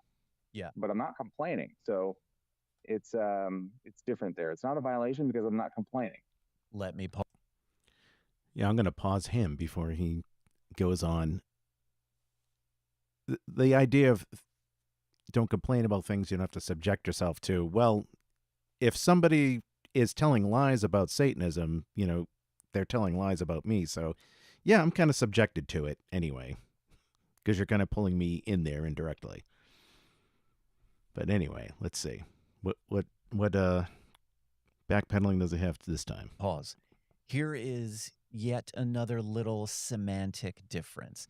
It's not complaining, it's just offering my 2 cents.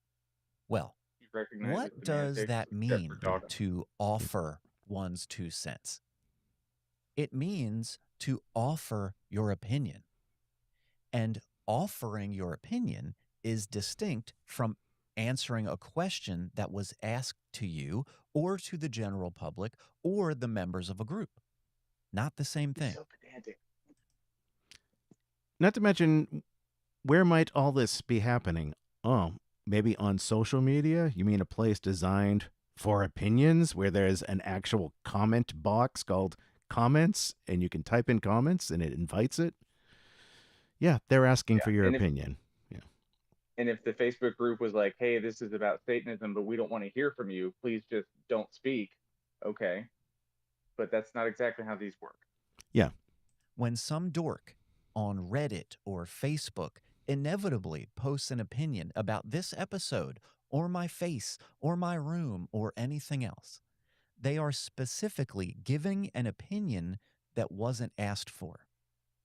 This Well, here's is an a opinion. I actually like his one-way room. Yeah, well, you put it online and yeah, he interviewed you. He asked you for your opinion, so I invited you, Reverend Jared, for your opinion on this. So here we are. transmission. I'm sending something outward from myself, and some random screen name's opinion of it is completely irrelevant to me. Now, Completely irrelevant? Well, this kind of goes into another sentiment I see in a lot of people saying, well, I don't care what people think. Well, we care what some people think. You know, if you don't care what anybody thinks, why are you even doing a podcast? And then why do you sell stuff at the beginning of the podcast? Yeah. Obviously, he wants people to think well enough of him to, buy his stuff, or at the very, even all that aside, believe his words have some kind of validity. Yeah. Believe his words have validity. Yeah. am I saying it's generally wrong or inappropriate to do that? No. I'm simply pointing out the very silly hypocrisy that defines that group of very vocal Church of Satan followers who act a certain way. Not that he'll say what the certain way is. What giving is again? He's trying to do this gotcha thing with, oh, you gave your opinions. It's the same stupid arguments that we've heard all before, and it happens almost every week on social media with the Church of Satan account. Like there'll be somebody who replies, at least pointed at me. Yeah. Whoever these people are that he's referring to, it was at least guaranteed pointed at me because it's a response to my comment. Yeah. So I guess I do have the ability to speak on this. Yeah. I always lump those three. They're not the same, but they're closely related. You know, do not give opinions or advice unless you're asked. Do not tell your troubles to others unless they want to hear them, and the do not complain one. Correct. And if I were to say, hey, I think you're wrong because of this, I'm not telling anyone my troubles. That's not my troubles. My troubles, you don't know about my troubles because I didn't tell you. Yeah, my troubles are work-related, family-related. I broke my foot, whatever. That's my troubles. My troubles aren't that the person in the group is saying something I disagree with. That's not my trouble, and I'm not complaining about it. I'm simply responding to what I think is incorrect. I'll explain what I think is incorrect, and then if you want to, say, hey, Jared, you're wrong, great. Go ahead, do your thing. Yeah. Now, how about this?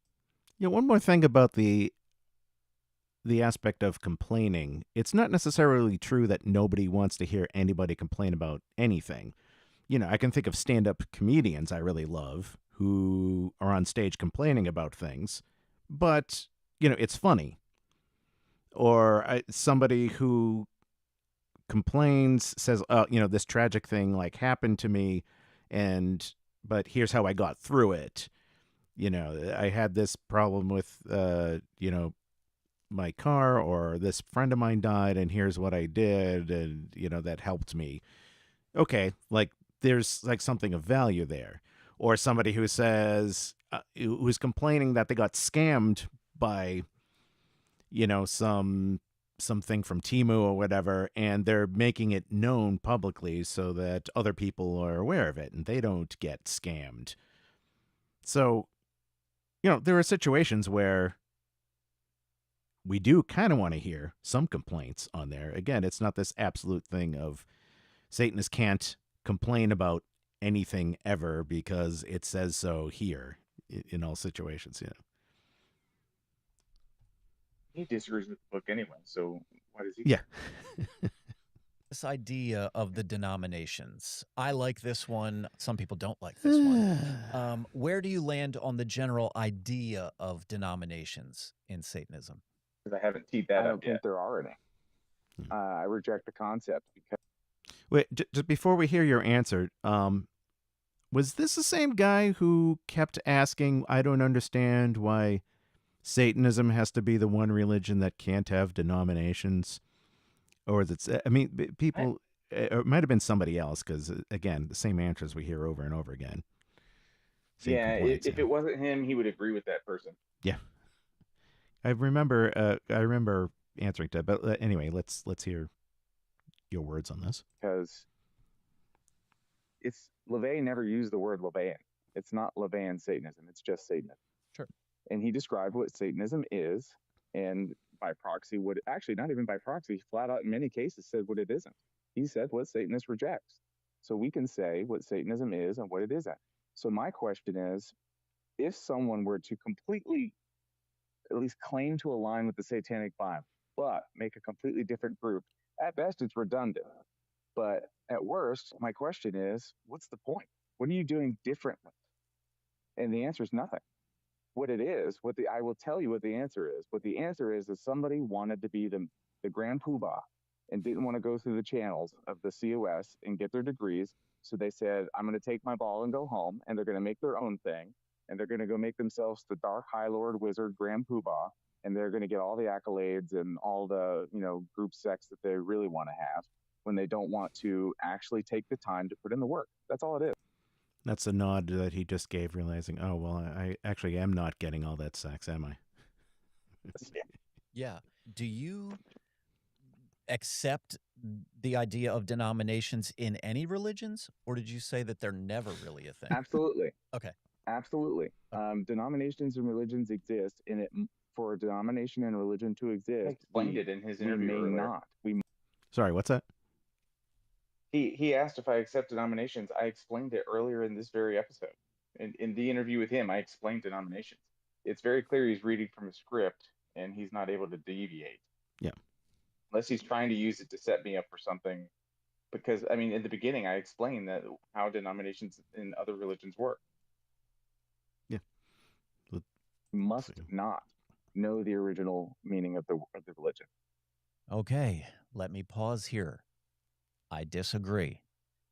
Knowing You don't say. the words and interpreting the meaning and applications are very different things. Jared says, for a denomination to exist, we must not know the original meaning of the religion. I'm drawing a clear distinction between knowing the words of a religion and agreeing on the interpretation of those words. Words themselves don't matter. It's the meaning that matters. Well, then And shred the this book. conversation is evidence of that. Jared and I have conflicting interpretations of how LaVey used dogma.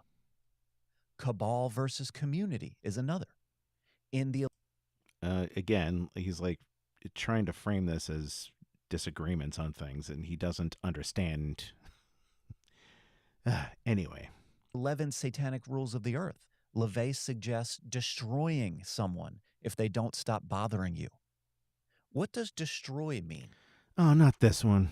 Some people interpret that in a literal way that means killing a person. Who? Who does that? Who? I think that's ridiculous, but So I do have I. seen people read it that way. Then why'd you bring it up? Yeah, who is reading it that way? Is anybody in the COS? Who needed to hear that? Yeah. In my opinion, who the hell's listening to Jared's his show? framing is almost the reverse of what actually happens. Denominations don't exist because someone lost the thread. Denominations often form because people know the source material well enough to disagree about it in specific ways. Yeah, and Name this one. Well, this is another thing I've seen so many times. Somebody who shows up and says, well, the Church of Satan really lost their ways from what LaVey really wanted originally. So I'm going to go set up a new organization. And they can never really show where the deviation happened. What exactly is it? I always ask these people, what is it that you can believe these days in the Church of Satan that you couldn't in 1996 or vice versa? And I can never get an answer on that.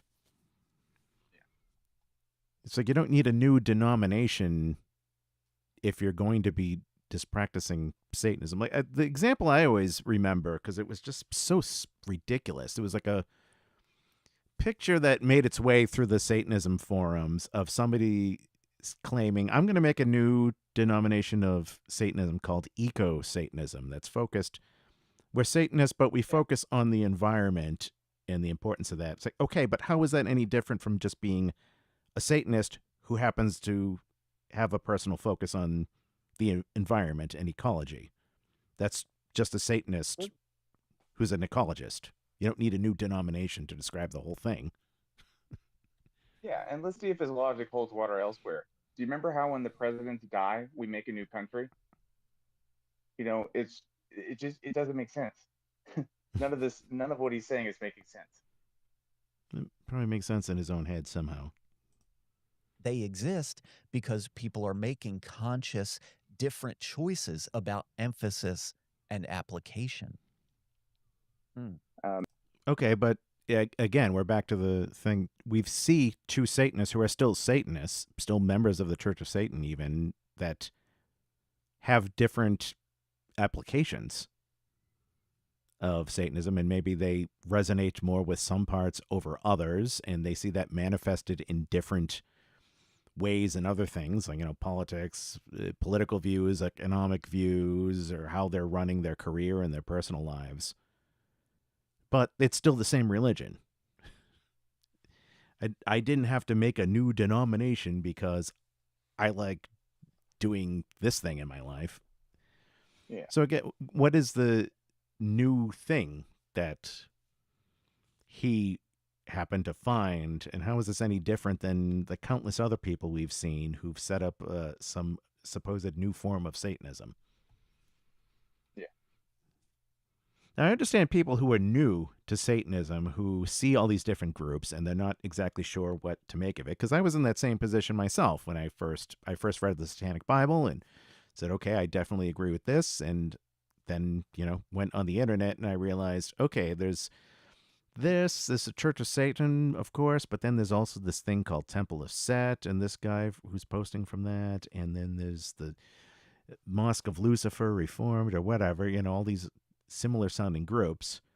And I took a closer examination of all these and came to the conclusion of, okay, they seem to kind of fall into three categories. One, the Church of Satan.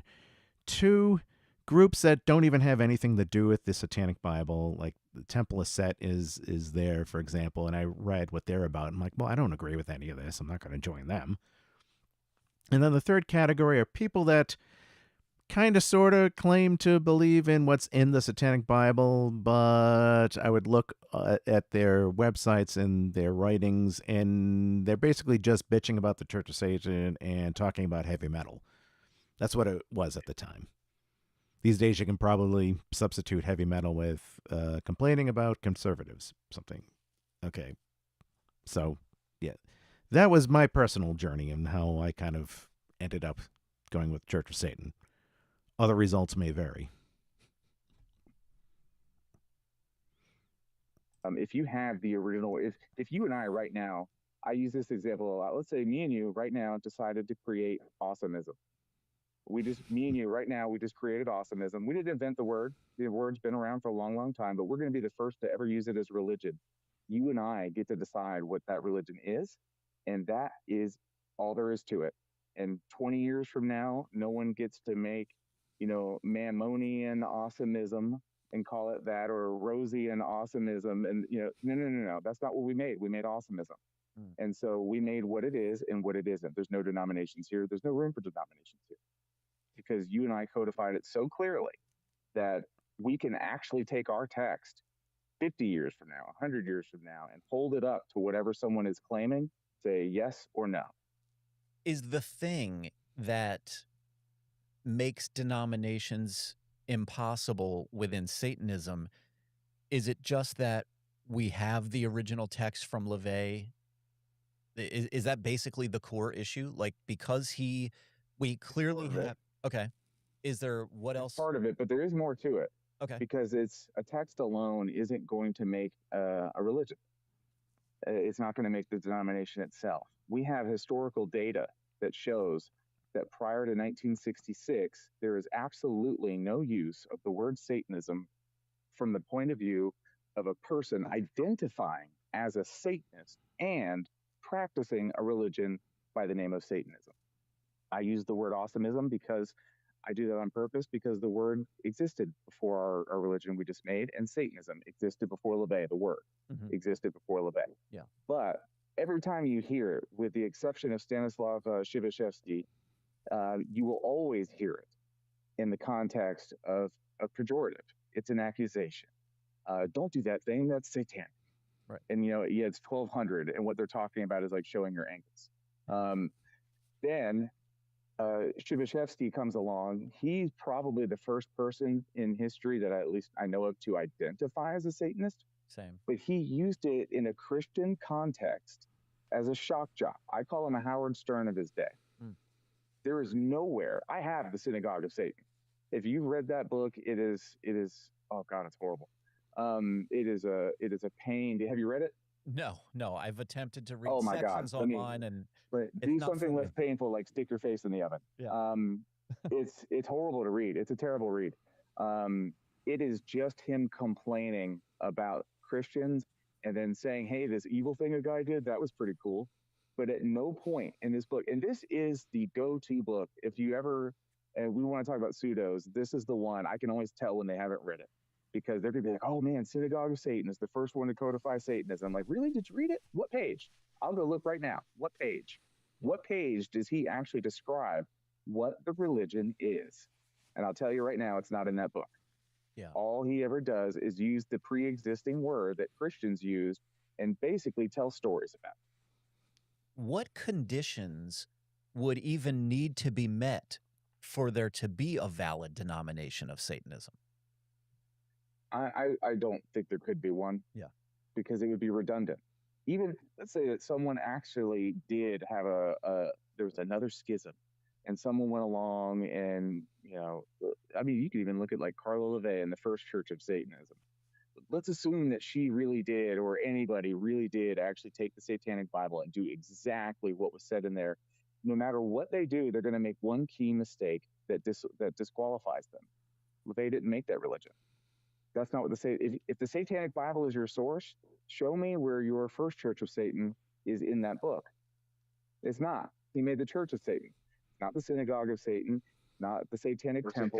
It's not the Church of Lucifer, Satanicism, whatever you've made up. No matter how much you want to align to the Satanic Bible, you will never be able to align to the fact that that's not what LaVey made. Or at the very least, if you did it, it begs the question of what are you doing that is so different than what you could do as a member of the Church of Satan? So what you would be doing in that instance is saying, LaVey is right, so I'm going to change it, and now I'm right too. And that makes no sense. That's a logical fallacy. I see. So that's interesting. I didn't actually... You said pause?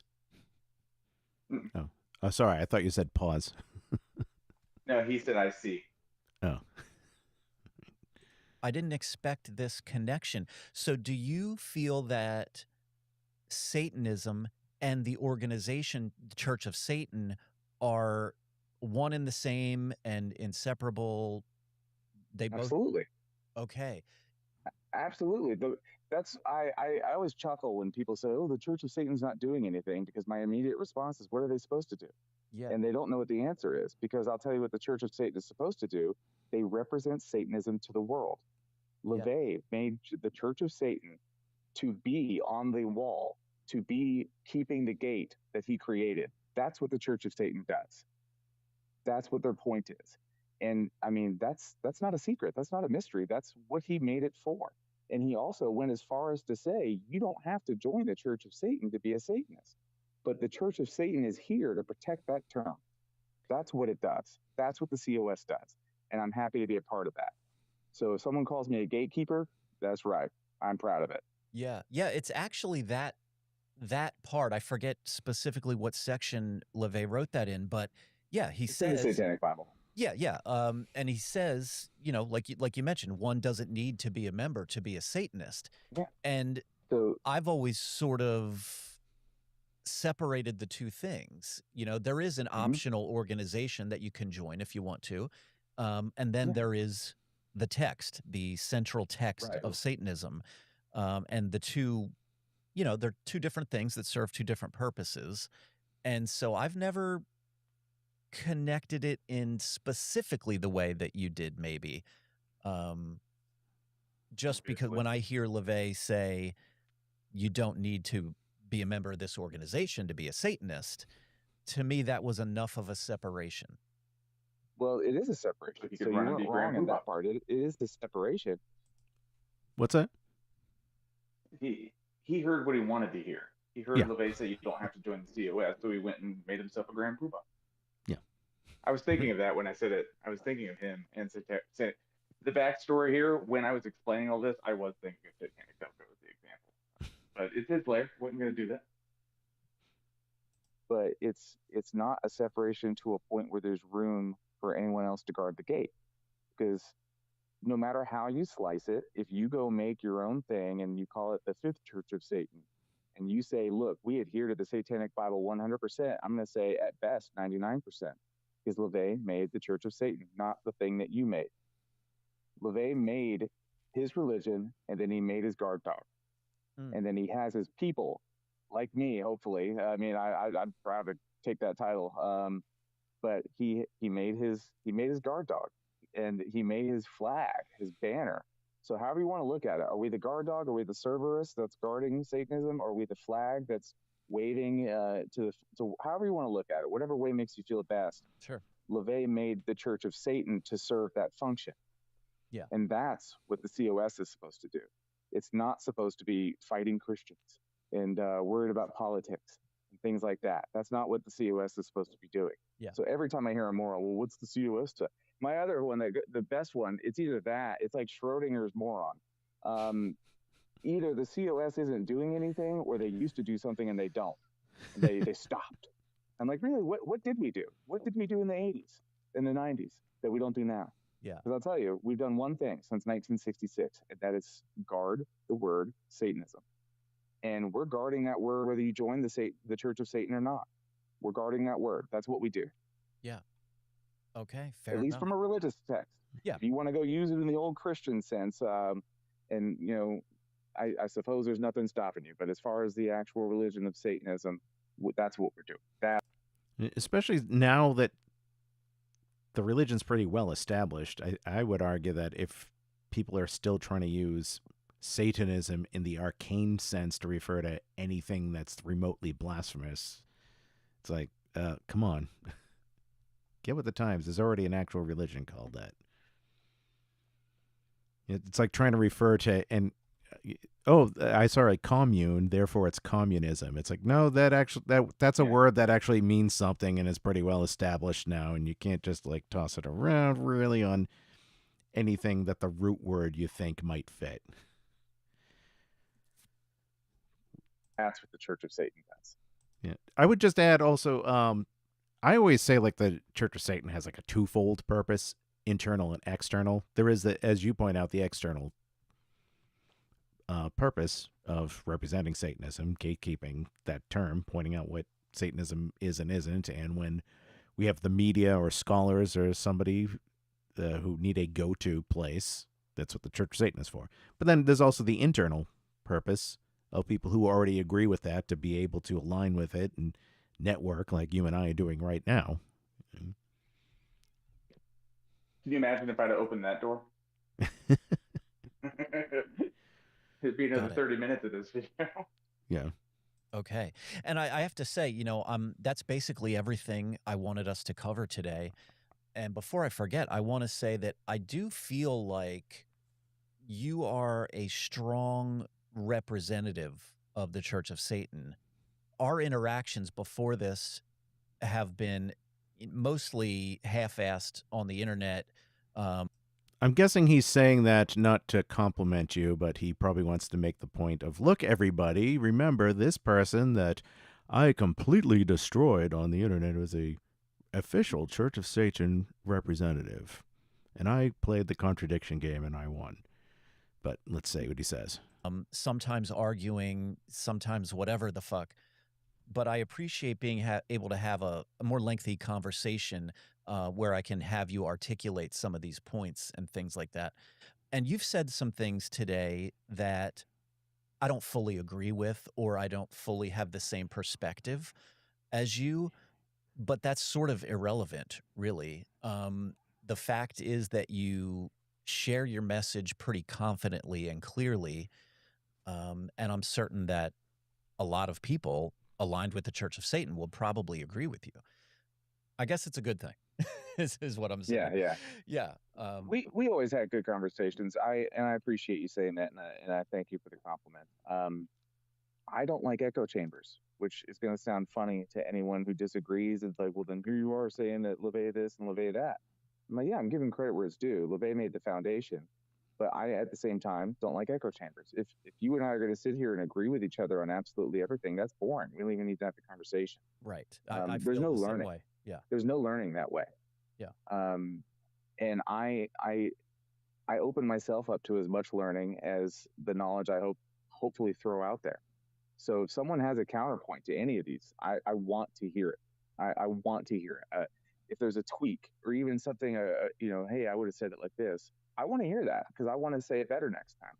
And if someone's like, hey, Jared, I listened to that, discussion at this point, you kind of made a mistake here. Tell me what it is. I want to know. Sure. Because I'm either going to get corrected or stronger. One way or the other. I'll take it. Yeah. Two quick things before he finishes here. Again, all right, maybe I'm wrong in presuming he's coming at this. Maybe I'm expecting the worst from him. Maybe this isn't completely insincere. Maybe he is really sincerely looking for some intellectually honest conversation and all that. But it's hard to ignore this, what comes off as like setups of gotchas on this. Exactly. And again, for the record, he told me privately that Yeah. the interjections were an afterthought. So that's what he told me. But Okay. It's very convenient. Yeah. And as we saw through this, I mean, aside from like that kind of stuff, like overall cordial conversation. It's not like other interviews we've seen with Church of Satan members like getting like really attacked and like where every question is like embarrassingly loaded. Could have been much worse, much worse. To be fair. Okay. And credit to Rose for that. Yeah. He's not that tight. I mean, I don't know if he really was planning the interjections or not. I really don't know. I don't really even care. But because I said in the interview, I'm open to the criticism. If he would have just said those things to me, we would have had that whole conversation that you and I just had right now. He and I would have had it, and I would have enjoyed it. I would have been absolutely happy to have that conversation with him. It's a shame that we have to go this way, but hey, it's made for some fun so far. And also just to add, mentioning echo chambers, just to be clear, like even if you stay strictly within Church of Satan member only internet forums, and that's the only place you ever talk about Satanism, and I know lots of Satanists who do that, to think it's an echo chamber, that's kind of a stretch, because I can think of plenty of members in the Church of Satan I have some disagreement or another with, and things can get fierce too, especially when it comes to politics or even views on mundane stuff like music and things like that. Things can get intense. Yeah. I don't think the COS only groups are echo chambers. In that context, what I'm referring to is when people agree with the philosophy entirely. There's just I can read the book. We're all going to sit and talk about it. When you go to a COS meeting or event, I should say, we don't sit there and really discuss the ins and outs of Satanism because we already get it. Yeah. So that's what I'm meaning. Yeah, I remember many years ago, I had met somebody in person who was a Satanist, hadn't joined the COS yet. And at that time, I was good friends with Magister Matt Paradis. I still am good friends, but it came up somehow in the conversation, and my friend, Craig was his name, was saying like, wow, you're friends with a Magister of the Church of Satan. You must have these amazing conversations about Satanism. And I thought about it, and I'm like, no, Matt and I really don't talk too much about Satanism. We're talking about music and movies and all these other humor and these other things we have in common. And it is kind of that way when you get together with Satanists at conclaves and things like that. Yep. Well, all right, Jared. I appreciate you taking the time to do all this. Is there a place where you want people to find you online, or anywhere we could direct them to? For now, it's still Facebook. I'm on. If I may mention the group where you and I talked, it's Once Again, That Isn't Satanism. That is the Facebook group that I'm on. You'll definitely find me and many others there. Most of the people in there are not Satanists. Definitely not all COS members, but you can absolutely find me in there. And if anyone wants to talk about those points, they're allowed to in there. It's not an echo chamber. It's a comedy group run by Satanists. It's not a satanic group. And I say that repeatedly. You don't have to agree. You don't have to, even identify as a Satanist. We have a Christian or two that's in that group. Oh. And they're welcome. Shoot, they're the ones I want in. Sure. They're the ones that don't come knocking on our door telling us that we're killing your cats. Yeah. They're the ones I want in the most. So you can find me there. All right. Sounds good. Thanks again, Jared. Yep. Thank you. Take it easy. So just to mention more about that group, you can correct me if I'm wrong about this, but there was and still is a Facebook group called something like Once Again, Satan is the Moral Choice or something like that. And it's one of these Facebook. Yeah, it's one of these Facebook tag name groups. And those started on Facebook because on pages, as opposed to profiles and in groups, you couldn't post photos, so you couldn't like make meme responses. So people developed tag names, of the like. There's that one like, this word ends with an S, better add an apostrophe, like a name like that, and you can just tag the name in that.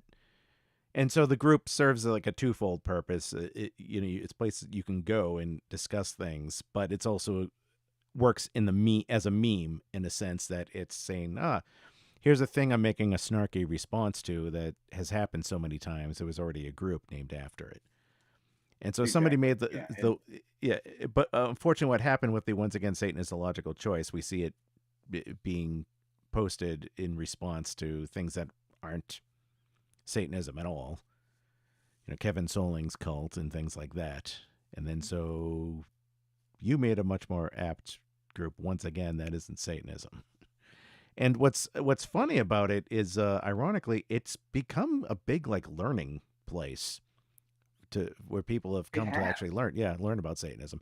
And again, like you said, it's a comedy group. It's a place to like post examples of, hey, look at this stupid like Jack Chick tract of, what Satanists supposedly do, or look at this stupid article from InfoWars about Satanism that's certainly not about Satanism. The group is like meant for that, laughs, but then the conversations come up, why is this Satanism and not that? And people end up getting an education. Yeah, exactly. Yeah, and honestly, Shits was a large part of transforming that group because it was originally just a tag group. There was no photos in it whatsoever. And you and I had one of our many memes, many meme ideas that just fell to the cutting room floor. Yeah. And I was like, well, what if I just throw this in the group? Because we're not going to use it. So, I mean, I'm not spoiling a future meme. So I just threw it in there, and that just changed everything. And also, now in the conversation, go ahead. Well, I was going to say also vice versa, because we get like examples that people post to the group, and we're like, this could make a great Dr. Shits meme because it's just so utterly ridiculous. Let's like take a screenshot and they add bring this. It to us. And the best part though is exactly like you said, is something will go in there, and the people, whether they're COS members or not, the Satanists will be laughing, or at least the people who understand Satanism will be laughing. And then someone will eventually have the courage, and I really appreciate them for this, to ask, why isn't that Satanism? And then there's so many of us in there who have the right information. They also get the truth. They get the understanding of how Satanism works, and we're doing it through laughs. Yeah. I think my favorite examples, though, there are also the people who go to the group and they get angry at some of the examples, and then they try to lecture us like, no, Satanism is actually worshiping Satan and this and that. And congratulations, Yeah. you presented material fitting for the group. Yeah. I don't If know that if you knew happens, that. people will screenshot them Yeah. and just post their exact comment next. Yeah. So then we'll be like, oh my God. Yeah. All right. So I think, see what else he has to say here. I think he does have a final thought. oh boy. Take it easy. I think And he does. I don't that remember. concludes my interview. So, what are my takeaways from this conversation? I have a couple. All of those spots where I chimed in after the fact with a disagreement or addition of some kind, I want to be clear that while I did make some factual corrections, I'm not adding my perspective to correct my guest. I was not attempting to change his perspective or opinion. I wasn't attempting any type of gotcha moments. I wanted don't know to about offer that. his perspective on some things. Yeah, okay. Well, not sure if I believe that, but let's hear the rest. And I wanted to offer some of my own. So I did both of those. In some cases, Hey, that's I'm what I do. pointing out valid When he said I was violating one of the denominational satanic differences statements. between Oh, how about that? the Church of Satan and outsider Satanism, which are two denominations that both recognize Outside of this. Satanism. That's right. He's the self-proclaimed creator of a new denomination that he calls outsider Satanism. And Satanic Delco. And Satanic Delco, yeah. But I mean, it's interesting how he's just offering his perspective, but when I do it, it's a violation of the statement. Yeah. I was talking with my wife saying, oh, yeah, we're going over Jared was interviewed by this guy who claims to make a denomination called outsider Satanism. And her immediate reaction was, isn't that kind of a redundant term? And, I've read about his outsider Satanism. Maybe I just haven't read enough, but so far haven't seen what he has to present that would warrant a new denomination. The Satanic Bible as the central text of Satanism. One well-known character trait. He just said that the Satanic Bible is not necessarily, that whole shtick of his. But he did spend the money to get an original hardcover copy. Mm-hmm. Of the Church of Satan is that they believe they are the only true Satanists in the world. Well, again, you explicitly pointed out you don't have to join the Church of Satan to be a Satanist. But anyway. And one character trait of outsider Satanism is that we know better. And sounds dogmatic, but all right. We know that there's no sense in arguing that unless it's done for fun. And I meant what I said about Jared being a good representative for the Church of Satan. He speaks well. He's casual but confident in the information he shares. And he says all the things that would be appropriate for a member representing that organization to say. I think he did a good job. Now, don't forget to link up with me on Instagram. Check out the Witching Hour live. All right, so he finishes off with more of his advertisements. Okay. Right. All right, so yeah, I would say that's it there. Anything else you want to add? No, I guess I'll reiterate what I just said a moment ago. I do wish he would have actually said all those interjections to me, because I've been happy to have the conversation. And exactly like he said, it's not about convincing each other. It's about putting our two sides out there so everyone else can make their own decision. I would have been perfectly happy with that. Yeah. And again, I still don't see what it is he has to offer. He, again, obviously likes making money off of the religion that other people have established here that he kind of wants to associate with, but then distance himself from it at the same time. So it's a story we've seen a million times with people who try setting up a new quote-unquote denomination of Satanism, and either it's something that just doesn't resemble Satanism at all, and therefore I don't see why you would consider it a denomination, or it begs the question of what exactly is it that you're doing that's different that a person within the Church of Satan couldn't do. So far, the only thing I've seen him offer is for sale, and he mentioned it at the beginning of the show. Yeah. Which again, people, we have Satan Me, we have Andy Hall, we have other people selling stuff, so that's not really all that unique. He could have done it here. Yeah, I mean, he really could have. Yeah. So still don't understand what his hang-up is and why he's still, well, he'll say, well, I mentioned all my hang-ups in this. I'm sure him or his fans will have some snarky response to our little interaction and trying to find things wrong in what I said. All right. Well, anyway. We'll end up in, once again, that isn't Satanism. Yeah. Well, I'm glad I did finally get a chance to listen to you in your interview. Thought you did a good job otherwise, and being able to see ahead of some of these questions that were kind of loaded. Again, not as badly as they could have been. We've certainly heard a lot worse, but some of the same old arguments, too, we've seen. Yeah, and I appreciate it. Thank you. All right. Okay, well, thank you. Thank you, Reverend Jared. And this is a first for Satansplain doing this kind of format. Maybe we'll do some more commentaries on things. Anybody who wants more of these things, or you didn't like this thing, well, let me know. You can email me, bill@satansplain.com. Check out satansplain.com, the website itself. Check out the Satansplain channel on YouTube, where you probably already are if you're listening to this. Also on X, Facebook. And that's about it. Thank you for listening. Hail Satan.